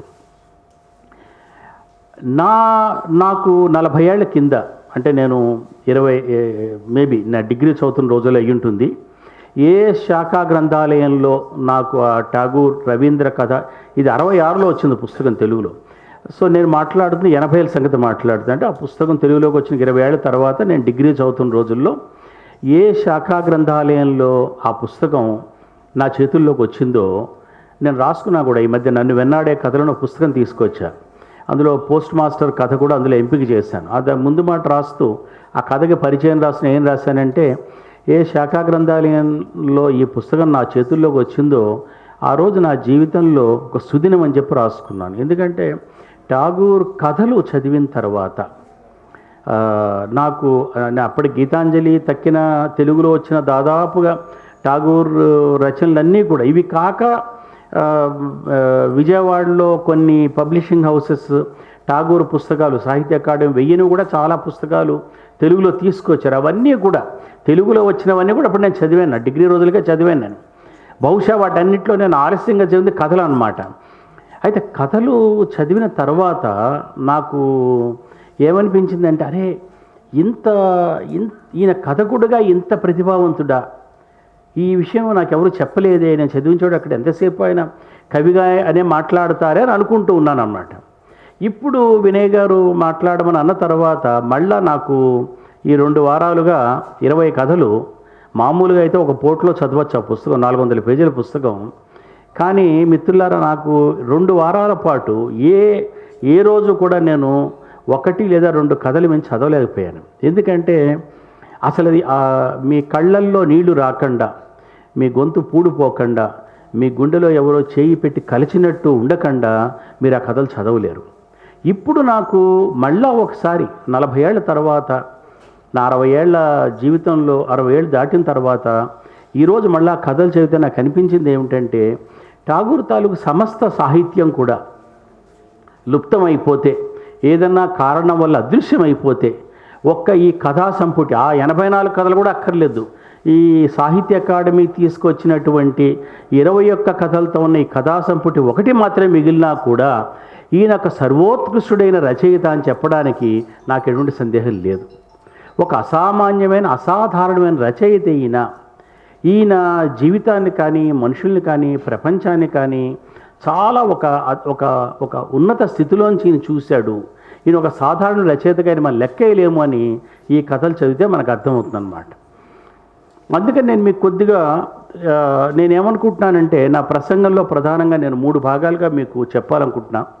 మొదటిది ఏమిటంటే, ఆ కథల వెనక నేపథ్యం ఏమిటి, కథలని కాదు, ఆ ఠాగూర్ కథలు రాయడం వెనక ఆ బెంగాల్ తాలూకు నేపథ్యం ఏమిటి, అది కొద్దిగా స్థూలంగా మీకు నేను పరిచయం చేస్తాను. తర్వాత ఠాగూర్ కథలు రాసినప్పుడు, ఈ కథలు రాసినప్పుడు కథకుడిగా ఠాగూర్ నేపథ్యం ఏమిటి అది కూడా కొద్దిగా మీకు చెప్తాను. తర్వాత కథల గురించి కూడా. ఇప్పుడు సమస్య ఏమవుతుందంటే, మీలో ఎంతమంది ఠాగూర్ కథలు చదివి ఉంటారో నాకు తెలియదు. చదివి ఉన్నా కూడా ఎప్పుడో చదివి ఉంటారు. ఇప్పుడు నేను విడివిడి కథలు మాట్లాడడం మొదలు పెడితే మీకు అది అంత మీరు కనెక్ట్ కాలేకపోవచ్చు. ఎందుకంటే మొదటిది ఆ కథలో ఏముంది, ఆ కథ ఏ విధంగా విశిష్టమైన కథ, ఇక్కడ నేను ఆ కథల్ని గురించి మాట్లాడుతూ పరవశిస్తూ ఉన్నాను అనుకోండి, మీకు నా పరవశం ఎందుకు పరవశిస్తున్నా మీకు అర్థం కాదు, మీరు కనెక్ట్ కారు.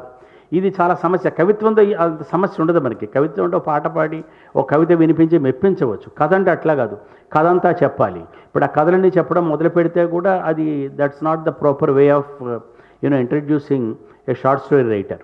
అందుకని అది ఒక ఛాలెంజ్ ఉంది. ఆమె అడిగినప్పటి నుంచి నా మనసులో ఛాలెంజ్ ఉంది. దాన్ని కూడా ఏదో ఒక విధంగా నేను నెగోషియేట్ చేయడానికి ప్రయత్నిస్తాను నేను. బట్ ప్రధానంగా ఈ 3 విభాగాలుగా నేను ఈరోజు మీతో మాట్లాడదాం అనుకుంటూ ఉన్నాను.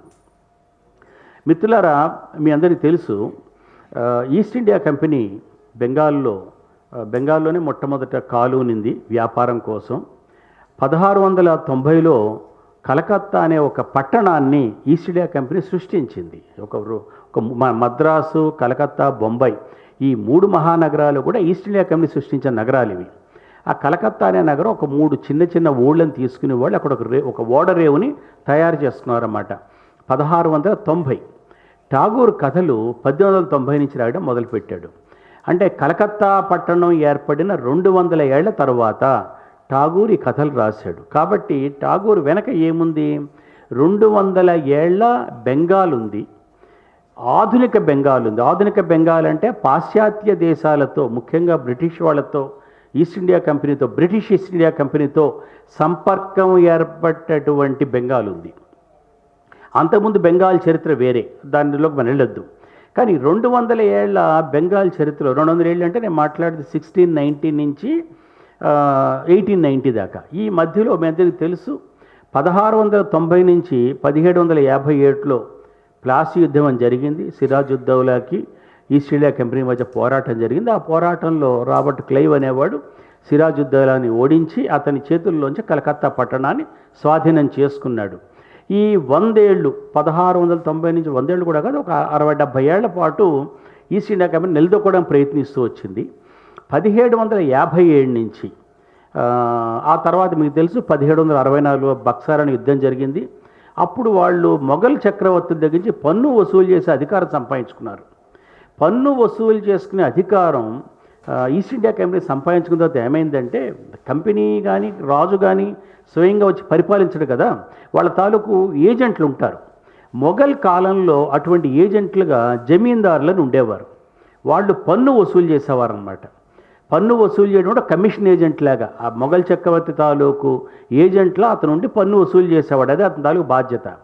కానీ ఈస్ట్ ఇండియా కంపెనీ వచ్చిన తర్వాత ఏం జరిగిందంటే, ఈ ఏజెంట్లు ఎవరైతే ఉన్నారో ఈ పన్ను వసూలు చేసే ఏజెంట్లకి భూమి శిస్తుని నిర్ణయించేటప్పుడు ఒక ఫిక్స్డ్ ల్యాండ్ రెవెన్యూని నిర్ణయించారు వాళ్ళు. ప్రతి ఎకరాకి ఓ 10వ వంతో 11వ వంతో పంటలో చెల్లించాలనే ఒక ఫిక్స్డ్ ల్యాండ్ రెవెన్యూ ఏర్పాటు చేసి ఆ ల్యాండ్ మీద జమీందార్కి పూర్తి హక్కులు కల్పించారు.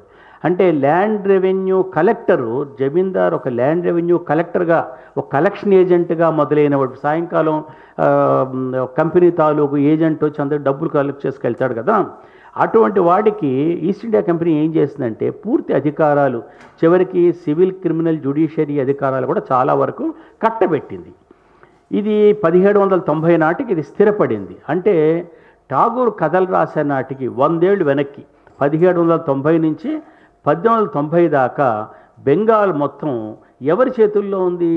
మొఘల్ చక్రవర్తుల చేతుల్లోనూ ఈస్ట్ ఇండియా కంపెనీ చేతుల్లోనూ ఉందని అనుకోవడం ఒక స్థూల అభిప్రాయం మాత్రమే. వాస్తవానికి అది ఎవరి చేతుల్లో ఉంది? జమీందారుల చేతుల్లో ఉంది. జమీందారులనే ఒక కొత్త క్లాస్ తయారైంది. ఈ క్లాస్ వంశపారంపర్య అధికారంతో కూడిన ఒక తరగతి.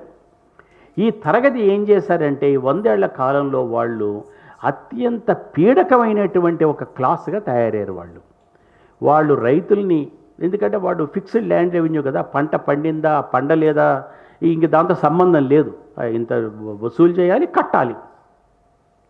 ఆ 100 ఏళ్ల కాలంలో ఒకవైపు గ్రామీణ బెంగాల్ శిథిలమవుతూ, ముఖ్యంగా ఏంటి, ఈ బెంగాల్ జమీందారుల తాలూకు భూములు లేదా రైతుల తాలూకు భూస్వాముల తాలూకు భూములు ప్రధానంగా కౌలుదారులు ఎవరంటే బీద ముస్లిం రైతులు కౌలుదారులుగా ఉండేవారు. తూర్పు బెంగాల్లో ఉన్నటువంటి అత్యధికమైనటువంటి ముస్లిం రైతులు కౌలుదారులుగా ఉండేవారు.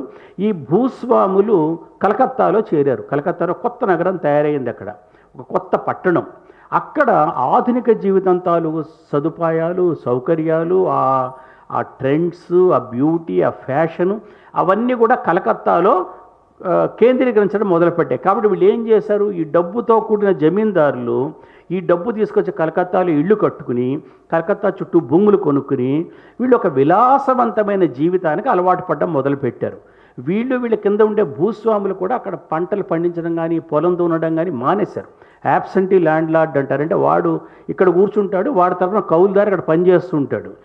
ఒక 100 ఏళ్ల పాటు ఎప్పుడైతే వీళ్ళకి వాస్తవ జీవితంతో, గ్రామ జీవితంతో సంబంధం తెగిపోయిందో, ఇక వాళ్ళకి ప్రజల జీవితం సంబంధం లేదు, ఆ గ్రామీణ జీవితంతో సంబంధం లేదు. అయితే ఈ ఆధునీకరణ అంటాం, మోడర్నైజేషన్ అంటే భారతదేశంలో వెస్టర్నైజేషన్ అనమాట. అంటే పాశ్చాత్యీకరణే మనకు ఆధునీకరణ. సో ఈ పాశ్చాత్యీకరణలో భాగంగా ఏమైంది, బ్రిటిష్ వాళ్ళు, ఈస్ట్ ఇండియా కంపెనీ భారతదేశంలోకి ఆధునిక విద్య పట్టుకొచ్చింది, ఇంగ్లీష్ ఎడ్యుకేషన్ పట్టుకొచ్చింది, సైన్స్ ఎడ్యుకేషన్ పట్టుకొచ్చింది, అట్లానే కొత్త రకమైన ఆర్కిటెక్చర్ పట్టుకొచ్చింది, రోడ్లు తీసుకొచ్చింది. ఇది హోల్ మోడర్న్ మనం చూస్తున్నట్టు ఆధునిక జీవితం ఉంది కదా, ఈ ఆధునిక జీవితం అంతా కూడా బెంగాల్ ద్వారానే భారతదేశంలోకి పరిచయం అయింది. ఇది సహజంగానే ఒకవైపు నేను చెప్పింది ఒక చీకటి పార్శ్వం. ఎట్లా అయితే జమీందారులు పీడకులుగా మారారు అదొక భాగమైతే, రెండో భాగం ఏంటి, అభ్యుదయ భావాలు, ప్రజాస్వామ్యం, స్వతంత్రం, స్వేచ్ఛ, తర్వాత చాలా కాలంగా ఉన్న కరడుగట్టినటువంటి మత విశ్వాసాల మీద తిరుగుబాటు, హేతువాదము, శాస్త్రీయ దృక్పథము, ఇవన్నీ కూడా మళ్ళా ఈ వెస్టర్నైజేషన్ వల్ల వచ్చినప్పుడు దానిలో భాగం మీకు తెలుసు, రాజా రామ్మోహన్ రాయ్ అన్న ఆయన సైన్స్ ఎడ్యుకేషన్ ప్రోత్సహించాడు. ఆయన ఈ విగ్రహారాధనని నిరసిస్తూ బ్రహ్మ సమాజం అనే ఒక సమాజాన్ని ప్రారంభించాడు. అది పూర్తిగా దేవుడు నిరాకారుడు, ఉపనిషత్తుల్లో ఉన్నటువంటి మతం లాంటి మతాన్ని ఒకదాన్ని ఆయన ప్రారంభించాడు. ఇటువంటి రాజా రామ్మోహన్ రాయ్ స్థాపించిన బ్రహ్మ సమాజం తాలూకు ఆ నీడలో ఆ కొత్త బెంగాల్, ఒక నవ్య బెంగాల్ రూపొందుతూ ఉంది. ఈ నవ్య బెంగాల్ని రూపొందించిన వాళ్ళు ఎవరు? జమీందారుల తాలూకు పిల్లలే, ఆ జమీందారీ వంశాల వారసులే, డబ్బు వాళ్ళదే, సర్ప్లస్ వాళ్ళదే. కానీ వాళ్ళ వారసుల్లో అందరూ కూడా భోగ లారసత్వ కూడుకున్న వాళ్ళు, తాగుబోతులు, తిరుగుబోతులు కారు. వాళ్ళల్లో కొత్త సంగీతం, సాహిత్యం, విజ్ఞాన శాస్త్రం, ప్రపంచాన్ని చూడడం, వీటి పట్ల ఆకర్షితులైన కొత్త ఒక నవ బెంగాల్ కూడా రూపొందుతూ వచ్చిందనమాట. రామ్మోహన్ రాయ్ దాన్ని మనం ప్రతినిధిగా తీసుకోవచ్చు. ఆ నవ్య బెంగాలే తర్వాత రోజుల్లో భారతదేశం మొత్తాన్ని ప్రభావితం చేసింది. అందుకని ఆ రోజుల్లో ఒక సామెత చెప్పేవారు, ఈ రోజుల్లో బెంగాలీ ఏం ఆలోచిస్తుందో రేపు భారతదేశం అంతా అది ఆలోచిస్తుందని. మీకు తెలుసు, మన జీవితాల్ని, మన ఆలోచనల్ని ప్రభావితం చేసిన చాలామంది మహానుభావులు, జగదీష్ చంద్రబోస్ కానీ, వివేకానంద స్వామి కానీ, రామకృష్ణ పరమహంస కానీ, సుభాష్ చంద్రబోస్ కానీ, ఎన్ని పేర్లు అని చెప్పవచ్చు. వీళ్ళందరూ కూడా బెంగాలీలు. వీళ్ళ వల్ల ఒక్క బెంగాల్ మాత్రమే కాదు, మొత్తం భారతదేశం కూడా ప్రభావితమైంది. వీళ్ళు మీరు గమనించవలసి ఏంటంటే, ఈ land lord community, land lord class నుంచి వచ్చిన వాళ్ళు, కానీ ఆ భోగలారసంతో కూడుకున్నటువంటి సమాజం వల్ల కాక కొత్త దారిలో పయనించిన వాళ్ళు అన్నమాట. అటువంటి ఒక జమీందారుల కుటుంబంలో ద్వారకనాథ ఠాగూర్ అని ఆయన మొదటిసారి ఏం చేశాడంటే, ఆయన చాలా పెద్ద ఎత్తున వ్యాపారం చేశాడు. ఆయనకి బ్రిటిష్ వాళ్ళతో చాలా పెద్ద, చాలా ఉన్నత స్థాయి ఉన్న సంబంధాలు ఉండేవి. Was a great business man. ఆయన ఏం చేశాడంటే, విస్తారంగా ఆయన చాలా సంపద పోగు చేశాడు. He amass lot of wealth. ఆయన చాలా జమీలు ఆయనకి ఈస్ట్ ఇండియా కంపెనీ అప్పగించింది ఆయనకి. ఆ ద్వారకనాథ ఠాగూర్ కొడుకు దేవేంద్రనాథ్ ఠాగూర్. ఈ దేవేంద్రనాథ్ ఠాగూర్ ఆయన మహర్షి అనేవారు. ఎందుకంటే ఆయన తన తండ్రిలాగా వ్యాపారస్తుడు కాడు. ఆయన ఎక్కువసేపు బ్రహ్మ సమాజికుడు. ఆయన ఎంతసేపు మెడిటేషన్లో, ధ్యానంలో, వీటిలో ఉండేవాడు. అటువంటి దేవేంద్రనాథ్ ఠాగూర్కి 14 మంది పిల్లలు. వాళ్ళలో రవీంద్రనాథ్ ఠాగూర్ ఒకటనమాట. కానీ రవీంద్రనాథ్ ఠాగూర్ ఎవరికి వారసుడు అంటే, కొత్త జమీందారీ క్లాస్ ఏదైతే ఈస్ట్ ఇండియా కంపెనీ ఏర్పాటు చేసిందో ఆ జమీందారీ క్లాసుకి సంబంధించిన మనిషి ఠాగూర్. ఆ పాదులోనే పుట్టుకొచ్చాడు ఆయన. అయితే ఏం జరిగింది, వాళ్ళ ఇంట్లో ఈ దేవేంద్రనాథ్ ఠాగూర్ తాలూకు పెద్ద కొడుకు, అతని పేరు సత్యేంద్రనాథ్ ఠాగూర్. ఆయన మొట్టమొదటి భారతీయ సివిల్ సర్వీస్ అధికారి. ఆ రోజుల్లో ఇండియన్ సివిల్ సర్వీస్లో ఇండియన్స్ ఎంపిక కావడం అసాధ్యం. అది అటువంటి పరిస్థితుల్లో సత్యేంద్రనాథ్ ఠాగూర్ మొట్టమొదటి ఐసీఎస్ ఆఫీసర్. ఒక బెంగాలీకి మాత్రమే కాదు, ఒక ఠాగూర్ల కుటుంబానికి మాత్రమే కాదు, మొత్తం భారతదేశంలో మొట్టమొదటి ఇండియన్ సివిల్ సర్వెంట్ అన్నమాట అతను. ఆయన ఎక్కువ కాలం ఆయన బెంగాల్కి బయటనే ఉద్యోగం చేశాడు. ముఖ్యంగా బొంబాయి ప్రెసిడెన్సీలో ఆయన ఉద్యోగం చేస్తూ వచ్చాడు. ఆయన తరువాత జ్యోతీంద్రనాథ్ ఠాగూర్ అని ఆయన రెండవ అన్న ఠాగూర్కి. ఈ జ్యోతీంద్రనాథ్ ఠాగూరు కొద్దిగా సంగీతకారుడు. ముఖ్యంగా ఠాగూర్ల వంశంలోనే సంగీతం ఉంది. ఈ పర్టికులర్ ఠాగూర్ ఫ్యామిలీలో, ఠాగూర్ వంశంలో వాళ్ళకి హిందుస్థానీ సంగీతంతో, బెంగాలీ ఫోక్ మ్యూజిక్తో వాళ్ళకి చాలా పరిచయం ఉందన్నమాట. ఈ ఠాగూర్లు వాళ్ళది జొరాసంకో అని ఒక ఇల్లు, కోలకత్తాలో పెద్ద ఇల్లు. చెప్పాను కదా, 14 మంది పిల్లలంటే మీరు ఊహించవచ్చు ఎంత పెద్ద అది వంశమో, ఖాందాన్ని మీరు ఆలోచించవచ్చు. అది కాక బంధువులు రాను పోను, చుట్టాలు, ఒక పెద్ద దానికి అదో గ్రామం లాంటిది, జమీందారుల ఇల్లు. అటువంటి ఇంట్లో ఈ ఠాగూరు పుట్టాడు. ఈయనకి చిన్నప్పటి నుంచి ఈ పెద్ద తండ్రి ఎప్పుడు ధ్యానంలోనో లేదా ఆయన ఇహలోక సంబంధమైన జీవితంలో ఆయన దృష్టి ఉండేది కాదు. తల్లి మరి ఇన్ని కానుపులైన తర్వాత ఆ తల్లి ఆరోగ్యం ఎలా ఉంటుందో మీరు ఊహించవచ్చు. ఆమె ఎప్పుడు కూడా రోగిష్టిగానే ఉండేది ఆ తల్లి. ఈ ఠాగూర్ని పట్టించుకునేవాళ్ళు, చూసేవాళ్ళు, ఆలనా పాలనా చూసేవాళ్ళు ఎవరూ లేరు. ఆయన్ని ఎవరి ఆధ్వర్యంలో, ఎవరి ఆలనా పాలనలో పెరిగాడంటే ఆ ఇంట్లో ఉండేవాడు సర్వెంట్స్ తాలూకు ఆలనా పాలనలో పెరిగాడు. అందుకని ఆయన తన జ్ఞాపకాల గురించి రాసుకుంటూ, నా బాల్యం అంతా కూడా బానిస రాజుల పరిపాలనలో నడిచింది అని రాసుకుంటాడు ఆయన. ఆ సర్వెంట్స్, ఆ పెద్ద ఇల్లు, బయటికి వెళ్ళకూడదు, బయట ప్రపంచం అని తెలిసిన వాళ్ళకి కిటికీలు, ఆ పెద్ద ఇంటి తాలూకు కిటికీల్లోంచి మాత్రమే బయట ప్రపంచం చూసేవాడు అతను. ఒక చెట్టు ఉంటే ఆ చెట్టే పెద్ద ప్రపంచం అతనికి. ఇలా ఉండగా ఈయన్ని స్కూల్లో వేయడం ప్రయత్నం చేశారు. ఈయనకి స్కూల్ పడలేదు. ఆయన వెళ్ళి ఒక స్కూల్లో ఒక టీచర్ దగ్గర చదువుకునే మైండ్ సెట్ లేదు అతనికి. ఇలా కాదని ఏం చేశారంటే, ఆ పెద్దన్న తాలూకు భార్య, ఆమె ఇంగ్లీష్, అక్కడికి పంపించారు. అక్కడ చదువుకుంటాడేమో అని ఇంగ్లాండ్లో చదివించారు. అక్కడ కూడా ఆయన చదువుకోలేకపోయాడు. తర్వాత తిరిగి వచ్చిన తర్వాత మళ్ళీ లోకల్గా ఏమైనా చదువు చెప్దామా, ఇంటికి ఎవరన్నా ట్యూటర్ని తీసుకొచ్చి చదువు చెప్పిద్దామా అని చూశాడు తండ్రి. అక్కడ కూడా ఆయనకే చదువు అవ్వలేదు. ఆయన 1861లో పుడితే దాదాపుగా 1889 దాకా, అంటే ఎన్నేళ్ళు, 28 ఏళ్ల పాటు ఠాగూరు ఒక విధంగా చెప్పాలంటే, ఇప్పటి మన పరిభాషలో చెప్పాలంటే అప్రయోజకుడుగా పెరిగాడనమాట లోకం దృష్టిలో. అన్నేమో ఐసీఎస్ ఆఫీసరు, ఇంకో అన్నేమో జ్యోతీంద్రనాథ్ ఠాగూరు కొంత బిజినెస్ కూడా చేసేవాడైనా, వాళ్ళ బంధువులు చుట్టుపక్కల అంతా ఏదో ఒక మెజిస్ట్రేట్లో ఏదో ఒక ఇంపార్టెంట్ పోర్ట్ఫోలియోలో ఉన్నారు. ఈ మనవాడు ఒకడు మాత్రం ఎక్కడ కుదురుకోవట్లేదు. ఈలోపు ఏం జరిగిందంటే ఆయనకి 1800 ఐ థింక్ 1894లో అనుకుంటాను నేను, వాళ్ళ 84లో, అంటే ఆయనకి 23 ఏళ్ల వయసులో ఆయనకి జ్యోతీంద్రనాథ్ అని చెప్పాను కదా, రెండో అన్నయ్య భార్య కాదంబరీదేవిని ఉండేది. వీళ్ళిద్దరూ సమవయస్కులు అనమాట. ఆ అమ్మాయి ఠాగూరు సమవయస్కులు కాబట్టి ఇక ఠాగూర్కి అప్పటికి చిన్నప్పుడు బాల్యంలో తల్లిదండ్రుల తాలూకు ఆదరం కానీ, అన్న ఎక్కడో పెద్దన ఎక్కడో ఉండేవాడు, సమవయస్కుల తాలూకు సాన్నిధ్యం కానీ ఉండేది కాదు. కాబట్టి ఈ వదిన దగ్గర అతనికి బాగా ఒక చేరిక చేరింది. ఆ వదిన ఇతని మనోప్రపంచంలోకి, ఇతని మనసులో ఒక ఇగ్నైట్ చేసింది, ఒక మానసిక కాల్పనిక స్వాప్నిక ప్రపంచాన్ని ఇతనిలో మేల్కొల్పింది ఆ వదిన. ఆమె అతని తాలూకు మొదటి స్నేహితురాలు, మొదటి నెచ్చిలిం కూడా చెప్పొచ్చు. అంటే ఒక మనం అంటాం కదా, ఒక కనెక్ట్ అయ్యే మనిషి అనమాట. వాళ్ళు కనెక్ట్ కాగలిగారు ఒకరితో ఒకళ్ళు, వాళ్ళ కథలో కవిత్వమో పంచుకోవడం, చదువుకోవడం, ఇదంతా అనమాట. అటువంటి అమ్మాయి రకరకాల కారణాల వల్ల దురదృష్టకర పరిస్థితుల్లో ఆమె 1884లో ఆమె ఆత్మహత్య చేసుకుంది. ఈ ఆత్మహత్య చేసుకోవడం ఠాగూర్ తాలూకు జీవితంలో, వాళ్ళ వదిన చనిపోవడం ఆయన తాలూకు జీవితంలో అతిపెద్ద ఆఘాతం. దాని నుంచి ఆయన జీవితం అంతా తేరుకోలేదు. ఆయన ఈ 1884లో మొదలైన మరణ పరంపర ఠాగూర్ జీవితంలో ఒక 20 ఏళ్ల పాటు కొనసాగుతూనే వచ్చింది. ఆ తర్వాత 1901లో ఆయన భార్య చనిపోయింది. ఆ భార్య చనిపోయిన, ఆయనకు 5 పిల్లలు ఠాగూర్కి. భార్య చనిపోయినటువంటి 9 నెలలు కూడా తిరగకుండానే ఒక అమ్మాయి చనిపోయింది. ఆ తర్వాత ఒక 2-3 ఏళ్ళకి తండ్రి చనిపోయాడు 1905లో. ఆ తర్వాత ఒక కొడుకు చనిపోయాడు. అంటే ఆయన పుట్టిన 5 పిల్లల్లో 2 అమ్మాయిలు, ఒక కొడుకు చనిపోయారు. వదిన ముందే చనిపోయింది, భార్య లేదు, తండ్రి కూడా చనిపోయాడు. అంటే ఆయన 1905 అంటే రఫ్గా నేను దాదాపుగా మీరు చూడండి, ఒక 40 ఏళ్ళు వచ్చేటప్పటికి ఆయన జీవితంలో ముఖ్యమైన వ్యక్తులు, తల్లి ముందే చనిపోయింది.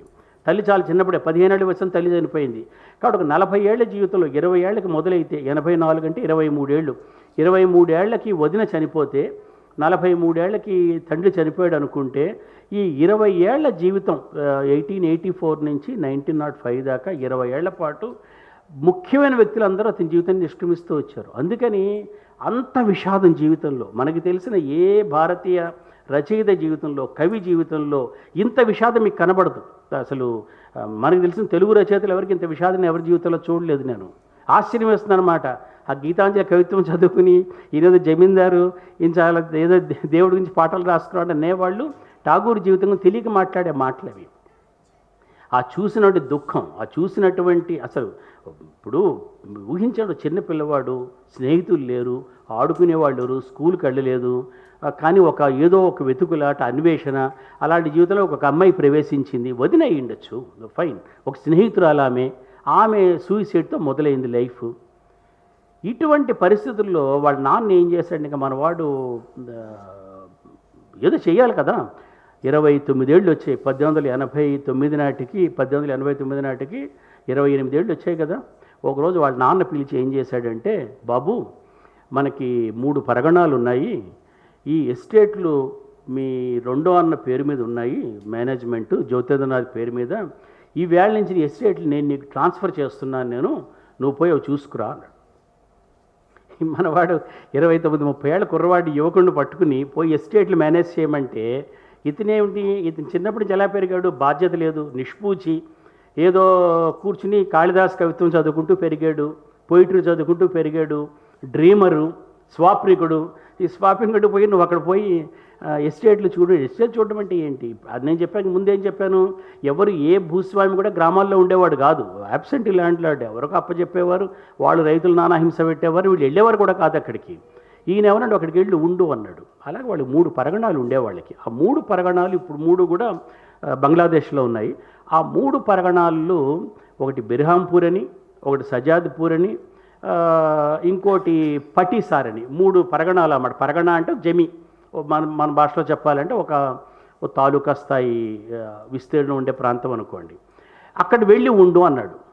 అప్పుడు ఆయన 1889లో మొదటిసారి ఠాగూరు కలకత్తా వదిలిపెట్టి ఆయన మొదటిసారి ఒకసారి వాళ్ళ అన్న దగ్గరికి బొంబాయి ప్రెసిడెన్సీలో వెళ్ళి కొన్నాళ్ళు ఉన్నాడు. తర్వాత ఇంగ్లాండ్ వెళ్ళి వచ్చాడు. కానీ కలకత్తా వదిలిపెట్టి వాళ్ళ నాన్న ఒకసారి చిన్నప్పుడు హిమాలయాలకు తీసుకెళ్ళాడు. కానీ కలకత్తా వదిలిపెట్టి ఒక గ్రామ సీమకి వెళ్ళినది ఠాగూర్ చేసినప్పుడు జరగలేదు. ఈ మొదటిసారి ఒక ఎస్టేట్ మేనేజర్గా ఆయన 1889లో 29 ఏళ్ల యువకుడు, 1890 అనండి, 89-90 మధ్యలో, 61లో పుట్టాడు కదా, 29-30 ఏళ్ల యువకుడు మొదటిసారిగా ఈయన తూర్పు బెంగాల్లో జమీకి వెళ్ళాడు. ఆ గ్రామాల్లో ప్రధానంగా ఆ గ్రామాలు, ఆ జమీ ఉన్న ప్రాంతం అంతా కూడా అది నదీమయం, రివరెంట్ బెంగాల్ అన్నమాట. పద్మానది, గంగానదినే పద్మానది అంటాం బెంగాల్లో ప్రవేశించిన తర్వాత. ఆ పద్మానది తాలూకు వివిధ రకాల పాయలు, ఉపనదులు, వీటన్నిటి మధ్యలో ఉండే గ్రామాలు. ఒరిస్సా దాకా కూడా వాళ్ళ ఎస్టేట్లు ఉండేవి కొన్ని.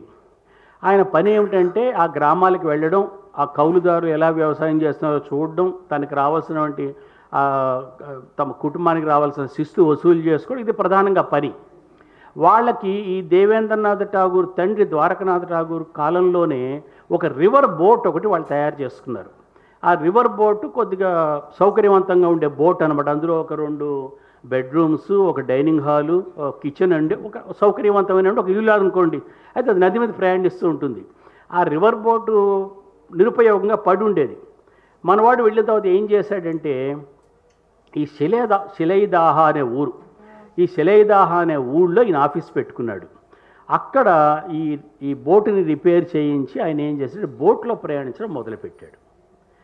1890 నుంచి 1901లో ఆయన ఆ ప్రాంతాన్ని వదిలిపెట్టి బీర్భూమ్ జిల్లా, ఈ బీర్భూమ్ జిల్లా అంటే కలకత్తా ఉత్తరం వైపు ఉండే ప్రాంతం. ఇది వీళ్ళు ఉన్నటువంటి ఈ తూర్పు బెంగాల్ జాగ్రఫీకిను బీర్భూమ్ జాగ్రఫీకి సంబంధం లేదు. బీర్భూమ్ ఎర్రబట్టి నేలలు, ట్రైబల్ ఏరియా అది. అక్కడ నదులు, వాటర్ సోర్స్ ఉండే ప్రాంతం కాదు. అక్కడ ఆయన వాళ్ళ నాన్నకి కొంత భూమి ఉండేది. అక్కడ ఆయన శాంతినికేతనం ప్రారంభించాడు ఇప్పుడు 1901లో. కాబట్టి 10-12 సంవత్సరాలు ఆయన తూర్పు బెంగాల్లో ఈ పద్మానది పరివాహక ప్రాంతంలో ఉన్నటువంటి 3 పరగణాల్లో ఆయన వ్యవసాయ పనుల నిమిత్తం, ఎస్టేట్ పనుల నిమిత్తం గ్రామ సీమలు తిరగడం మొదలుపెట్టాడు. ఇది ఆయన జీవితాన్ని సమూలంగా మార్చేసిన విషయం అన్నమాట. అందుకని ఇంత నేను చెప్పాల్సి వచ్చింది. అది ఈ పడవలో ప్రయాణించేటప్పుడు ఆయన 2 రకాల జీవితాలు చూశాడు. ఒకటి ఏంటంటే పగటిపూట జీవితం అంటే రైతులు, గ్రామాలు, సంతలు, వాడి తాలూకా ఆ మొత్తం ఆ హడావుడి అంతా. రెండోది రాత్రిపూట జీవితం. రాత్రిపూట పడవలో పడుకోవడం, వెన్నెల, నది, ఆ ఇసుక తిన్నెలు, ఆ కొంగలు, ఆ అడవులు, ఆ మాడ అడవులు, ఆ సుందర్బన్స్, అదంతా ఒక ప్రపంచం. ఆ పగటి ప్రపంచం అంతా కూడా రియలిజం, నిష్ఠురమైనటువంటి వాస్తవాలు, బీదరికం, అప్పులు, బాధలు, శిక్షలు, పన్నులు, అదంతా. రాత్రి జీవితం సంగీతం, తారకలు, చంద్రుడు, ఎక్కడి నుంచో వినిపించే ఒక చకోర గానం. అసలే మనవాడు సంగీతకారుడు కదా, గీతకారుడు. చిన్నప్పటి నుంచి ఆయన సంగీతంలో పుట్టి పెరిగినవాడు. కాబట్టి ఇతనికి ఏంటంటే రాత్రి కాగానే రాత్రి కాదు, సాయంకాలం అయినప్పటి నుంచి ఇతని మనసులో ఒక స్వాప్నిక ప్రపంచం ఉదయించేదన్నమాట. ఈ 2 ప్రపంచాల్లోనూ ఠాగూర్ ఈ ముఖ్యంగా 1891 నుంచి 1895 దాకా 4 సంవత్సరాల పాటు ఆయన చాలా చాలా చాలా ఫెర్టైల్ టైం ఆయన లైఫ్లో. అప్పుడు ఆయన ఏం చేశాడు, ఆ జీవితం ఎలా ఉండేదో వాళ్ళ అన్నయ్య కూతురు, ఎవరు, ఆ సత్యేంద్రనాథ్ కూతురు ఇందిరాదేవిని ఉండేది. ఆమెకు ఉత్తరాలు రాశాడు ఆయన. అవి అవి ఈ మధ్య ఇంగ్లీష్లో ఆక్స్ఫర్డ్ వాళ్ళు వేశారు, ఐ థింక్ పెంగ్విన్ వాళ్ళు వేశారు, letters from N young poet అని. అవి చదవాలి మీరు. అవి చదివితే ఆ 130 ఏళ్ల కిందటి ఆ బెంగాల్, గ్రామీణ బెంగాల్ ఎలా ఉండేదో ఆ మొత్తం పొయిటిక్ ఎన్విరాన్మెంట్ అంతా కూడా మీకు ఉత్తరాలు కనబడుతుంది అనమాట. ఆ రాత్రిపూట లేదా ఆ సాయంకాలాలు, ఆ ఉదయాస్తమయ సంధ్యల్లో ఆయన మొదటిసారి మీరు చూడండి, ఆ ఠాగూర్ తాలూకు బ్యాక్గ్రౌండ్ ఏం చెప్పాను నేను. చిన్నప్పుడు అతనికి బయటికి వెళ్ళడానికి అవకాశం లేదు, కిటికీలోంచి మొత్తం ప్రపంచాన్ని చూశాడు, ఆదరణ లేదు, అతని హృదయం పంచుకునేవాళ్ళు లేరు, పంచుకునే ఒక్క మనిషి కూడా వెళ్ళిపోయింది. ఇటువంటి అంటే ఒక బంధితాత్మ, ఒక ఇంప్రిజెంట్ సోల్.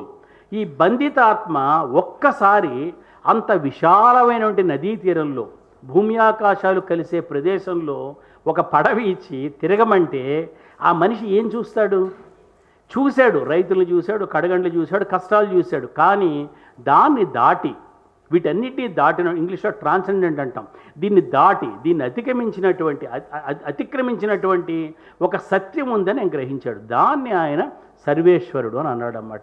అది మొత్తం మీకు గీతాంజలి కవిత్వంలో కనబడుతుంది. అంతవరకు భారతీయ భక్తి కవులు భగవంతుణ్ణి ఒక రూపంలో చూశారు, అంటే మూర్తి విగ్రహంలో చూశారు. తుకారాం పాండురంగంలో చూశాడు, అన్నమయ్య శ్రీ వెంకటేశ్వర్లో చూశాడు, తులసిదాసు రామనామంలో చూశాడు, కబీరు రామనామంలో చూశాడు. కానీ ఠాగూర్కి మొదటిసారి దేవుడు ఎట్లాగా ఒక నామ రూపబద్ధుడిగా కనబడలేదు. ఒక నామంలోనూ రూపంలోనూ కుదించేవాడుగా దేవుడు కనబడలేదు ఆయనకి. దేవుడు ఎక్కడ కనబడ్డాడు? ఆయనకి ఒక మేఘంలో కనబడ్డాడు, ఒక మెరుపులో కనబడ్డాడు. రాత్రిపూట తెల్లవారుజాము నాకు మెలకు రాలేదు, నిద్రపోతూ ఉన్నాను, పద్మం వికసించిన రోజు నాకు మెలకు రాలేదని రాశాడు. వికసించిన పద్మంలో కనబడ్డాడు. అకస్మాత్తుగా అర్ధరాత్రి ఇంటికి వచ్చి తలుపు తట్టే అతిథి రూపంలో కనబడ్డాడు. ఇలాగ ఆయన దేవుణ్ణి రేవులో నవ్యపురుషుడు ఎవరో వీణ వాయిస్తున్నాడు అంటాడు. ఇలా రకరకాల రూపాల్లో, అద్వైతం అంటే ఇదే అనమాట, అన్ని రూపాల్లో దేవుణ్ణి చూశాడు ఆయన. అది కవిగా ఠాగూర్. కానీ డే టైం లైఫ్ ఉంది కదా, ఈ నిష్ఠురమైన లైఫ్ ఉంది కదా, అక్కడ ఆయన మొదటిసారి ఆ మానవ జీవితాన్ని, ముఖ్యంగా పేద ప్రజల, పల్లె ప్రజల జీవితాలను చూడడం మొదలుపెట్టిన తర్వాత ఆయన కథకుడిగా మారాడు. అది ఈ కథకుడు, ఈ కథలు రాసిన కథకుడు ఠాగూర్ కాదు మొదటిసారి అక్కడికి వెళ్ళి చూసింది, యావత్ బెంగాల్కే మొదటిసారి అక్కడికి వెళ్ళి చూసిన, గ్రామాలకు వెళ్ళి. ఎందుకు? ఆయన ముందు అక్కడ పన్ను వసూలు చేసిన వాళ్ళు, పరిపాలన చేసిన వాళ్ళు, ఆ మేడలు కట్టిన వాళ్ళు, సంపద పోగేసుకున్న వాళ్ళు, ఈ భూస్వాములు, జమీందారులు ఎప్పుడు వెళ్ళి ప్రజలతో మాట్లాడిన వాళ్ళు కారు, వాళ్ళ కష్టకాలు చూసిన వాళ్ళు కారు. వెళ్ళినా వాళ్ళని ఏదో పన్ను ఒక ఇన్కమ్ జనరేటింగ్ రిసోర్స్గా వాళ్ళని చంపైనా సరే పన్ను వసూలు చేసుకోవాలనుకుని వెళ్ళిన సమాజమే తప్ప, వాళ్ళు మనుషులు, వాళ్ళకి హృదయాలు ఉంటాయి, కష్టకాలు ఉంటాయి అనుకుని వెళ్ళిన వాళ్ళు ఎవరు లేరన్నమాట. అటువంటి దృష్టితో ఎప్పుడైతే ఠాగూర్ అక్కడికి వెళ్ళాడో ఆయన ఒక కొత్త ప్రపంచాన్ని చూశాడు ఆయన. అందుకని ఠాగూర్ రాసినటువంటి 84 కథలని చెప్పాను కదా, 84 కథల్లో నాకు తెలిసి 59 కథలు ఆ 1890 నుంచి 1900 ఆ 10 ఏళ్ల కాలంలోనే దాదాపుగా 60 కథలు, 80 కథల్లో 2/3, మోర్ దెన్ 2/3 ఆ 10 ఏళ్ళలో రాశాడు. ఈ 81, 85 మధ్యకాలంలో, ఆ 4 ఏళ్ల మధ్యకాలంలో దాదాపుగా ఆయన మొత్తం 44 కథల 4 ఏళ్ల మధ్యకాలంలో రాశాడు. అప్పట్లో ఆ కుటుంబం ఒక పత్రిక తెచ్చేవారు, సాధన అని, ఫ్యామిలీ మ్యాగజైన్ అన్నమాట. ఆ సాధన పత్రిక కోసం కథలు రాయాల్సి వచ్చేది, నెలకు కథ రాయాల్సి వచ్చేది. ముఖ్యంగా సాధన దశ అంటారు. ఆ సాధన పత్రిక లేకపోయింటే కథలు రాసినవాడు కాదు ఆయన, ఆ పాఠకుల కోసం కథలు రాయాలి. ఆ కథలు రాసే క్రమంలో ఆయన ఏం చేశాడు, తను చూసిన జీవితం ఉంటుంది కదా, దాన్నే కథలుగా రాశాడన్నమాట. ఆ తరువాత సాధన దశ అయిపోయిన తర్వాత 1890 అయిపోయిన తర్వాత కూడా ఆయన కథలు రాశాడు. అవి కూడా గొప్ప కథలే. ముఖ్యంగా వాళ్ళ వదిన గారికి తనకి మధ్య ఉన్న ఆ స్నేహాన్ని చిత్రిస్తూ రాసినటువంటి నవలిక అంటారు, పెద్ద కథ అంటారు, నష్ట నీడ్, ఇందాక చెప్పాడు కదా ఆయన, శిథిల కుటీరం అని మధ్యపల్లి సూరి గారు అనువాదం చేశారు. దాన్నే సత్యజిత్ రాయ్ చారులత అని సినిమా కూడా తీశాడు. ఆ శిథిల కుటీరం అంతా కూడా వాళ్ళ కథ అనమాట. ఇది 1900 తర్వాత రాసిన కథలు. రాసమణి, ఠాగూర్ కథల్లో కొన్ని ప్రసిద్ధి చెందిన కథలు 1900 తర్వాత రాసిన కూడా ఉన్నాయి.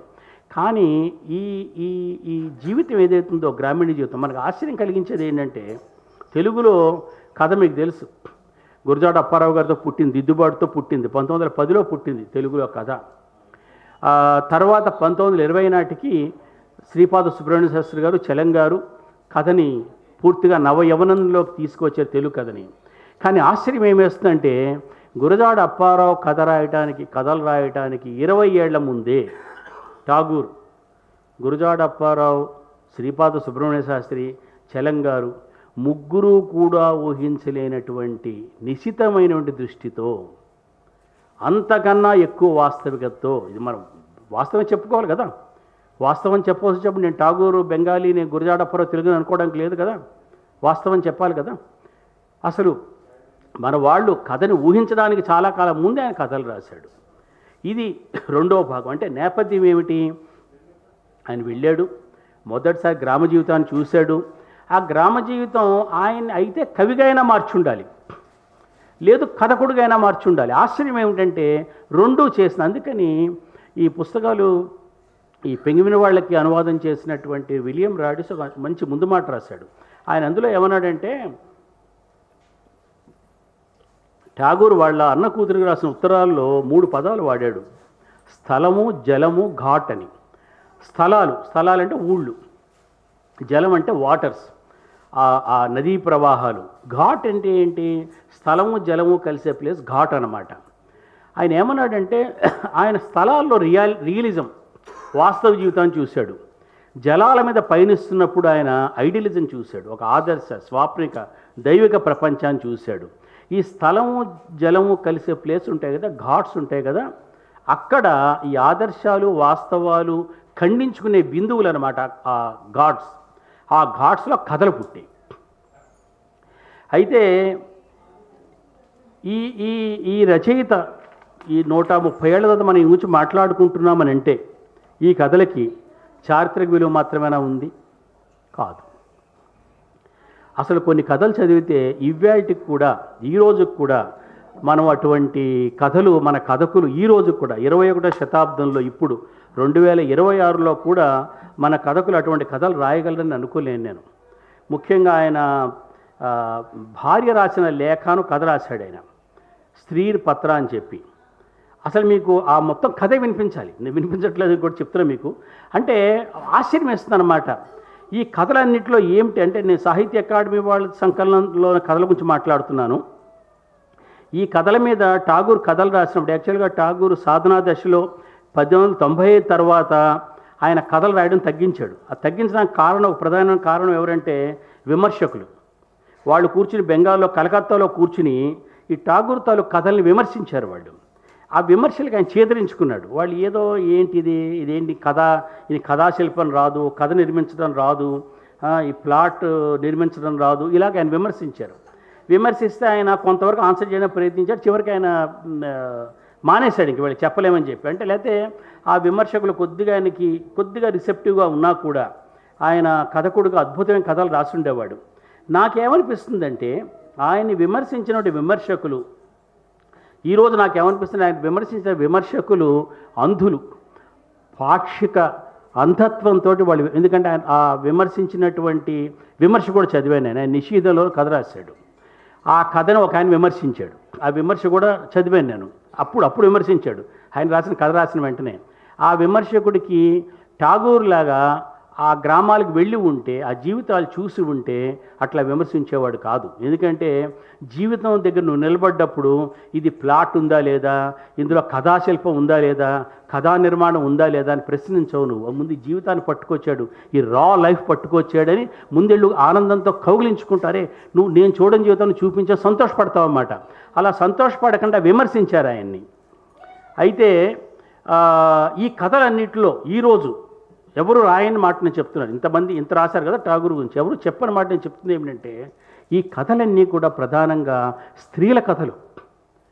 ఠాగూర్ కథల్లో స్త్రీలు ఉన్నారు అని రాశారు, ఠాగూర్ కథల్లో స్త్రీలు ముఖ్య పాత్రలో అని రాశారు, ఠాగూర్ స్త్రీలతో కడగంట్ల మీద రాశాడని రాశారు. కానీ ఠాగూర్ కథలు స్త్రీల కథలను ఎవరు రాయలేదు. నేను చెప్తున్నా మాట, అన్ని స్త్రీల కథలే.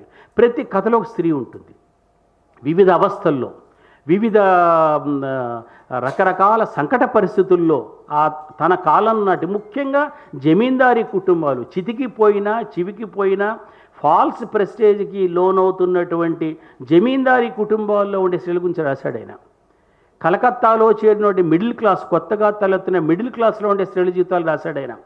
ఇందులో ఒక ఒక ఒక కొన్ని వాక్యాలు వినిపిస్తాను. భార్య రాసిన లేఖ అని. ఒక ఆమె ఏం చేస్తుందంటే భర్త దగ్గర నుంచి వెళ్ళిపోతున్నామే, పూరి జగన్నాథ్ వెళ్ళిపోతుంది. వెళ్ళిపోయి ఉత్తరం రాస్తుంది. ఏమనంటే ఈ భర్త దగ్గరికి ఆమె తోడికోడల తాలూకు చెల్లెలు ఒక ఆమె, దిక్కులేని ఆమెని ఆమె తాలూకు పినతండ్రి బిడ్డలు ఆమె మీద అత్యాచారం చేయకపోతే భయపడి పారిపోయి ఆమె ఇక్కడికి వచ్చింది తల దాచుకోవడానికి. తోడికోడలు చెల్లెలు, కానీ తోడికోడలికి స్వతంత్రం లేదు ఆ కుటుంబంలో. ఆమె నా చెల్లెలు కూడా ఆదరణ ఇవ్వడం, తనకే ఆదరణ లేదు కుటుంబాలు, నా చెల్లెలు చూడండి అని చెప్పలేదు ఆమె. అందుకని చెల్లెల మీద ఇప్పుడు విసుక్కుంటూ ఉంటుంది. కానీ ఆ విసుగుదల తాలూకు అర్థం ఏమిటంటే ప్రేమతో విసుక్కుంటోంది అండి. అది ఈమె గ్రహిస్తుంది. ఈ ఉత్తరం రాసిన ఆమెని దగ్గరికి తీసుకుంటుంది, ఆదరిస్తుంది. కానీ ఒక పెళ్లి కాని అమ్మాయి ఇంట్లో ఉండవనేది ఆమె ఒక జంతువునైనా పోషిస్తారు, కానీ ఒక అనాథ దిక్కులేని స్త్రీని పోషించడం అనవసరమైన సమాజం అన్నమాట. చివరికి ఆమెను ఏం చేస్తారంటే వాళ్ళు మొత్తానికి ఏదో పెళ్లి సంబంధం చూసి, ఆ పెళ్లి కొడుకుని ఎవరు చూడరు, పెళ్లి సంబంధం చూసి ఆ అమ్మాయిని పెళ్లి చేసి పంపించేస్తారు. పంపించే తర్వాత ఏం తెలుస్తుందంటే ఒక పిచ్చివాడికి ఇచ్చి పెళ్లి చేశారు అని తెలుస్తుంది. ఆమె రెండో రోజు మూడో రోజు పారిపోయి వచ్చేసిన ఇంటి దగ్గర నుంచి. పారిపోయి వచ్చేస్తే చివరికి తన మీద అత్యాచారం చేసిన వాళ్ళైనా సరే పినతండ్రి కొడుకుల దగ్గరికి వెళ్ళిన సిద్ధపడుతుంది, కానీ ఆ పిచ్చివాడితో సహజీవనం చేయడానికి ఇష్టపడుతుంది. తెలియదు కదా రాత్రి వాడు ఏం చేస్తాడో. సరే వాళ్ళు ఏం చేస్తారు, పినతండ్రి కొడుకులు మళ్ళీ తీసుకెళ్ళి ఆమెను అక్కడ అప్పగించేసి చూసుకోండి అమ్మాయి పారిపోయి వచ్చని చెప్పి వెళ్ళిపోతారు. సరే ఇంకేం చేస్తుంది ఆమె, ఈమెం చేస్తుంది, ఇలా కాదని మార్గం ఆలోచించి ఈ భర్తను వదిలిపెట్టి పూరిపోతే ఈమెను కూడా తీసుకొస్తే ఇద్దరు బతకచ్చులని అనుకుంటుంది ఆమె. తీరా ఎవరినో రిక్వెస్ట్ చేస్తుంది తీసుకురమ్మని చెప్పి, ఆ తీసుకురావాల్సిన రోజుకి ముందు రోజు ఆ అమ్మాయి తాను కాల్చుకుని చచ్చిపోయింది, ఆమె ఆత్మహత్య చేసుకుని. ఇదంతా రాస్తాం, తన భర్తకు ఉత్తరం రాస్తుందన్నమాట. ఆ ఉత్తరం అంతా ఏమిటంటే స్త్రీ పత్ర అనే కథ ఇది. ఈ కథ ఠాగూర్ ఎప్పుడు రాశాడు? ఇది 1913లో రాశాడు. 113 ఏళ్ల కింద రాసిన కథ ఇది. మీరు చూడండి, కొన్ని వాక్యాలు వినిపిస్తే మీరు చూడండి. భర్తకి రాస్తోంది ఆమె, మీ మొదటి భార్యకు రూపం లేని కొరతను రెండో భార్యతో పూరించాలని మీ అమ్మగారికి వల్లమాలిన పట్టుదల. లేకపోతే ఇంత శ్రమపడి మా పల్లెటూరికి మీరు ఎందుకు వస్తారు? బెంగాల్లో లివర్, స్ప్లీన్, ఆమ్లశూల ఆడపిల్లల కోసం ఎవరు వెతుక్కోనక్కర్లేదు, వాటంతా అవే వచ్చి పట్టుకుంటాయి, ఏమైనా సరే విడిచిపెట్టవు. రూపం అనేది ప్రాచీన పండితులు ఎవరైనా గంగ మృత్తికతో గనక చేసేది అయితే దానికి ఆదరణ ఉండేది. ఒకవేళ స్త్రీ తాలూకు రూపం అంట గంగ తాలూకు మట్టితో తయారై ఉంటే నెత్తి మీద పెట్టుకుని ఉండేవారంట. కానీ అది కేవలం విధాత తన ఆనందం కోసం చేసేది. అంచేత మీ ధర్మ ప్రపంచంలో దానికి విలువ లేదు. ఆడవాళ్ళు దుఃఖాన్ని అనుభవించాలన్నదే మీ వ్యవస్థ కనుక అయితే సాధ్యమైనంత అనాదరణగా ఉండడమే మంచిది. ఆదరణ వల్ల కేవలం దుఃఖ వేదన మాత్రమే పెరుగుతుంది. స్త్రీలను ఆదరించడం మీ ధర్మం కాదు కదా, మీ వ్యవస్థ లేదు కదా, కాబట్టి మీరు ఆదరించకండి. ఆదరిస్తే ఇంకా బాధ పెరుగుతుందని. బెంగాలీ స్త్రీ మాటికి చావబోతుంది, కానీ ఈ చావటంలో ఏమిటి పౌరుషం? చావటానికి సిగ్గేస్తుంది. మాకు అదంత తేలిక. మీకు తెలుసు, బిందు అంటే ఇప్పుడు చెప్పిన అమ్మాయి అన్నమాట. బిందు చూపులకు అందంగా కనిపించదు. ఒకవేళ ఆమె కింద పడి తల పగిలిపోయినా అందరూ ఇంట్లో కింది గచ్చును గురించే ఉద్విగ్నులయ్యేవారు. ఇదేంటి ఠాగూర్ రాసింది. ఆ గీతాంజలిలో ఉన్న ఠాగూర్కి, కథలు రాసిన ఠాగూర్కి ఇద్దరు ఒకళ్ళేనా అనిపిస్తుంది మనకు. నేను మీకు అంటే మొత్తం కథలంతా వినిపించలేం కాబట్టి కొన్ని వాక్యాలు వినిపిస్తున్నా. మన కుటుంబంలో అనాదృత అయిన పిల్ల మనస్సంతా మీ లోపలి ఇంట్లో ఎక్కడా నేల అనేది లేదు. ఉత్తరవైపు గోడను ఆనుకుని మురుక్కాల వంచుని ఎలాగో ఒక తిందుక చెట్టు మొలకెత్తింది. నేను చూసిన రోజున ఆ మొక్క కొత్త చిగుళ్ళు ఎర్రగా దగదగలాడుతున్నాయి. అప్పుడు అనుకున్న భూమి మీదకి వసంతం వచ్చిందని. మన కుటుంబంలో అనాదృత అయిన పిల్ల మనస్సంతా ఇలాగ ఎరుపెక్కిన రోజున హృదయ జగత్తులో కూడా ఒక వసంత వాయువు వీస్తుంది. అది ఏ స్వర్గం నుంచో వస్తుంది, సందు మలుపులోంచి రాదు అని తెలుసుకున్నాను. స్వదేశీ ఉద్యమంలో పాల్గొన్న వారి ఇళ్ళు సోదాలు ప్రారంభమైనప్పుడు బిందు పోలీసుల గూఢచారిణని మీరు సునాయాసంగా సందేశించారు. దానికి తార్కాణం ఏమీ లేదు. ఇది ఒక్కటే తార్కాణం. ఆమె బిందు అంటే ఇప్పుడేం రాసి ఉండేవాడంటే ఆమె నక్సలైట్ను అనుమానించేవారు, పౌర హక్కుల ఉద్యమకారుని అనుకునేవారు. అంటే ఒక స్త్రీని వదులుచుకోవాలి అనుకుంటే, బరువు ఎక్కిపోయింది ఈ స్త్రీ మనకి, అనాకారి అంటే రూపసి కాదు, అటువంటి మనిషి, ఆధారం లేదు, బంధువులు ఎవరు లేరు, అనాథ, ఇంట్లో పడి తింటుంది, ఈమెను వదులుచుకోవాలంటే ఏదైనా ఆపాదించవచ్చు అన్నమాట. ఇంకా చూడండి, కుష్ఠురోగి అయిన భర్తను ఎత్తుకుని స్వయంగా వేసే ఇంటికి తీసుకువెళ్ళింది అతని భార్య. ఇది పురాణాలు మనవాళ్ళు చెప్తారు కదా, ఎవరు సతీ సుమతినా, కుష్ఠురోగి అయిన భర్తను ఎత్తుకుని స్వయంగా వేసే ఇంటికి తీసుకువెళ్ళింది అతని భార్య. ఆ సాధ్వీమణి దృష్టాంతం మీ మనస్సులో తలెత్తింది. జగత్తులో ఈ అధమ కాపురుషతాగాథ ప్రచారం చేస్తూ రావటానికి మీ పురుషుల మనస్సుల్లో ఇప్పటికీ రవంతైనా సంకోచం అనేది కలగలేదు. సతీసుమతి కథను ఆయన ఏమంటున్నాడంటే, అధమ కాపురుషతాగాథ 113 ఏళ్ల కిందట రాశాడు ఒక రచయిత. ఇది కవి, ఆయన భగవంతుని చూసిన కవి. మానవుడు తాను కష్టం చూడవలసి వచ్చినప్పుడు he didn't mince his words, మాటలకు తడుకోలేదు ఆయన. అందుకని మిత్రులారా, దాదాపుగా కథలన్నీ ప్రతి ఒక్క కథలో కూడా స్త్రీ ఉంటుంది. అసలు ప్రతి కథ మనం అనుకుంటాం, అరే ఈ పుస్తకం నా చిన్నప్పుడు దొరుకుంటే బాగుండేది, నా జీవితం మారిపోయి ఉండేది, నేను ఇంకా బాగా జీవించి ఉండేవాడిని, ఇంకా చాలా విషయాలు తెలుసుకున్నాను. ఏం కాదు, నేను ఇప్పుడు ఈ పుస్తకం 20 ఏళ్ళప్పుడు చదివినప్పుడు ఈ కథలు అర్థం చేసుకునే మానసిక స్థితి నాకు లేదని అర్థమైంది. ఈ భార్య రాసిన లేక అప్పుడు కూడా చదివాను నేను, నాకేం అర్థం కాలేదంటే ఏం ఎక్కలేదన్నమాట. అది ఒక 40 ఏళ్ళు జీవితం చూశాక, అనేక జీవితాలు నిప్పుల్లోంచి నవ్వడం చూశాక, కన్నీళ్లు కాలువలు కట్టడం చూసిన తర్వాత, నా మిత్రులు, బంధువులు, తెలిసిన వాళ్ళు ఎందరో స్త్రీల తాలూకు కష్టాలు, నిస్సహాయంగా మనం చూస్తూ ఉండే దృశ్యాలు చూసిన తర్వాత, ఇవాళ ఈ కథ చదువుతుంటే నాకు ఒంట్లో వణుకొస్తూ ఉండింది. అసలు 10 పేజీల కథ చదవడం నాకు కష్టమైపోయింది. నాకు ఏంటిది, ఇది కథ, ఇది ప్రతి కథలో కూడా ఒక మనిషి ఉంటుంది.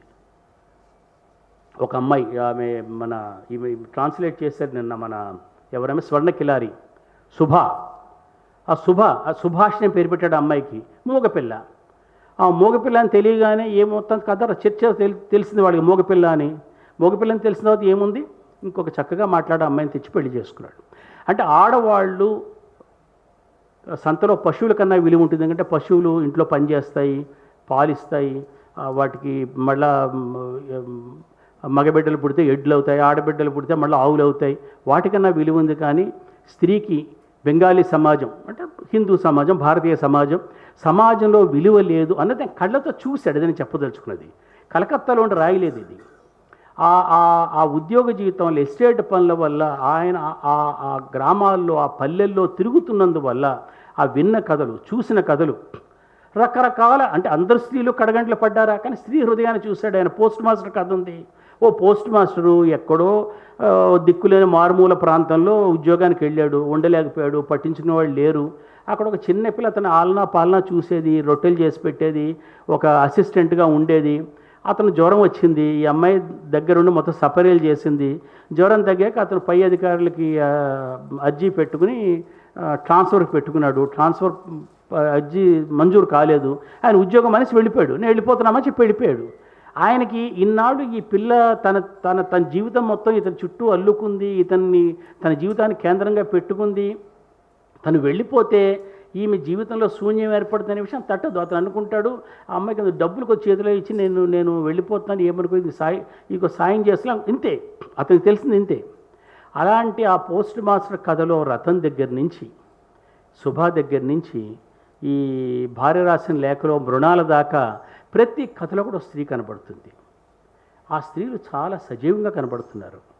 మనం ఏమీ మారలేదని అర్థమవుతోంది. ఇక తక్కిన చాలా ఉన్నాయని కూడా, చాలా పెద్ద పెద్ద విషయాలు. ఆయన ఈ కథల్లో ఆయన రాజకీయ ఉద్యమాల గురించో, ఇప్పుడు ఠాగూర్ ఉంటే కూడా ఆయన పొలిటికల్ స్టోరీస్ రాసిండేవాడు కాదు, ఈ కథలే రాసిండేవాడు. ఎందుకంటే మీరు మీ కుటుంబాలని, మీ మనస్సుల్ని, మీ మానవ సంబంధాలని మీరు ప్రక్షాళన చేసుకోకుండా మీరు రాజకీయ స్వాతంత్రం తెచ్చుకోండి, మీరు ఏ సమాజాన్ని నిర్మించండి, చివరికి అది మళ్ళీ ఎక్స్ప్లాయిటివ్ సమాజంగానే మారుతుంది. మీతో కలిసి ఉండే, మీ ఇంట్లో ఉండే నీ భార్యనో, తల్లినో, బిడ్డనో నువ్వు ఒక మనిషిగా ట్రీట్ చేయలేవంటి సమాజంలో నువ్వు ఉంటున్నప్పుడు నువ్వు ఆర్థికంగా ఎంత పురోగతి చెందితే ఏమిటి, పారిశ్రామికంగా ఎంత పురోగతి చెందితే ఏమిటి, ఇదే రాసి ఉండేవాడు ఆయన. ఈ ఈ ఈ కథలన్నిట్లో కూడా, మొత్తం అన్ని కథల్లో కూడా స్త్రీ వైపు నుంచి ఆయన చూపిస్తున్న స్త్రీ ఏమిటి పరిష్కారం, రకరకాల మార్గాల్లో పరిష్కారాలు చెప్పాడు, కానీ పరిష్కారం మీద కాదు ముందు ఆయన చెప్పదలుచుకుంది. ఇది నేను చూస్తున్నాను. ఈ బెంగాల్ ఇలా ఉంది, గ్రామీణ బెంగాల్ ఇలా ఉంది. తర్వాత రాసిన కథల్లో 19 తర్వాత రాసిన కథల్లో ఇంకా కాంప్లికేటెడ్గా ఇంకా కొద్దిగా విషయాలు చెప్పడానికి ప్రయత్నించాడు, కానీ ఆయనకి తెలిసి ఏమిటంటే అది స్వర్ణయుగం అని చెప్పాడు ఆయన. 1891 నుంచి 1895 దాకా, ఇంకా కొద్దిగా బ్రాడ్గా లాగితే ఆ entire last decade of 19th century 1890 నుంచి 1900 దాకా ఆ 10 ఏళ్ల కాలం నా జీవితంలో స్వర్ణయుగం అన్నాడు ఆయన. ఆ స్వర్ణయుగంలోనే గీతాంజలిలో ఉన్న భగవంతుని చూశాడు ఆయన. ఆ రాత్రిపూట ఆ ఉదయాస్తమయాల్లో, ఆ మెరుపులో, మేఘంలో, పక్షుల్లో, ఆ వనంలో దేవుని చూశాడు ఆయన. అదే సందర్భంలో అదే కాలంలో పగటిపూట గ్రామాల్లో ఆ బీద హిందూ ముస్లిం కౌలుదారుల తాలూకు జీవితాల్లో ఆయన మనుషులను చూశాడు. అందుకనే ప్రమదనాథ బిసి అని ఒక ఠాగూర్ విమర్శకుడు బ్యూటిఫుల్ మాట చెప్పాడు. ఆయన ఏం చెప్పాడంటే, ఠాగూర్ కవిత్వం చదువుతూ ఉంటే మనం ఈ ప్రపంచం నుంచి దూరంగా వెళ్ళిపోతూ ఉంటాము, ఠాగూర్ కథలు చదివితే ఈ ప్రపంచం వైపుగా వెళతాము అన్నాడైనా. అది అక్షర సత్యం. జనగణమన అధినాయక జయ హే భారత భాగ్య విధాత, పంజాబ్ సింధు గుజరాత్ మరాఠా ద్రావిడ ఉత్కళ వంగా, వింధ్య హిమాచల యమునా గంగా ఉత్కళ జలధి తరంగా, తవ శుభ నామే జాగే तव शुभाशिष मागे, गाहे तव जय गाथा, जनगण मंगलदायक जय हे भारत भाग्य विधाता, जय हे जय हे जय हे जय जय जय जय हे. जय हिंद.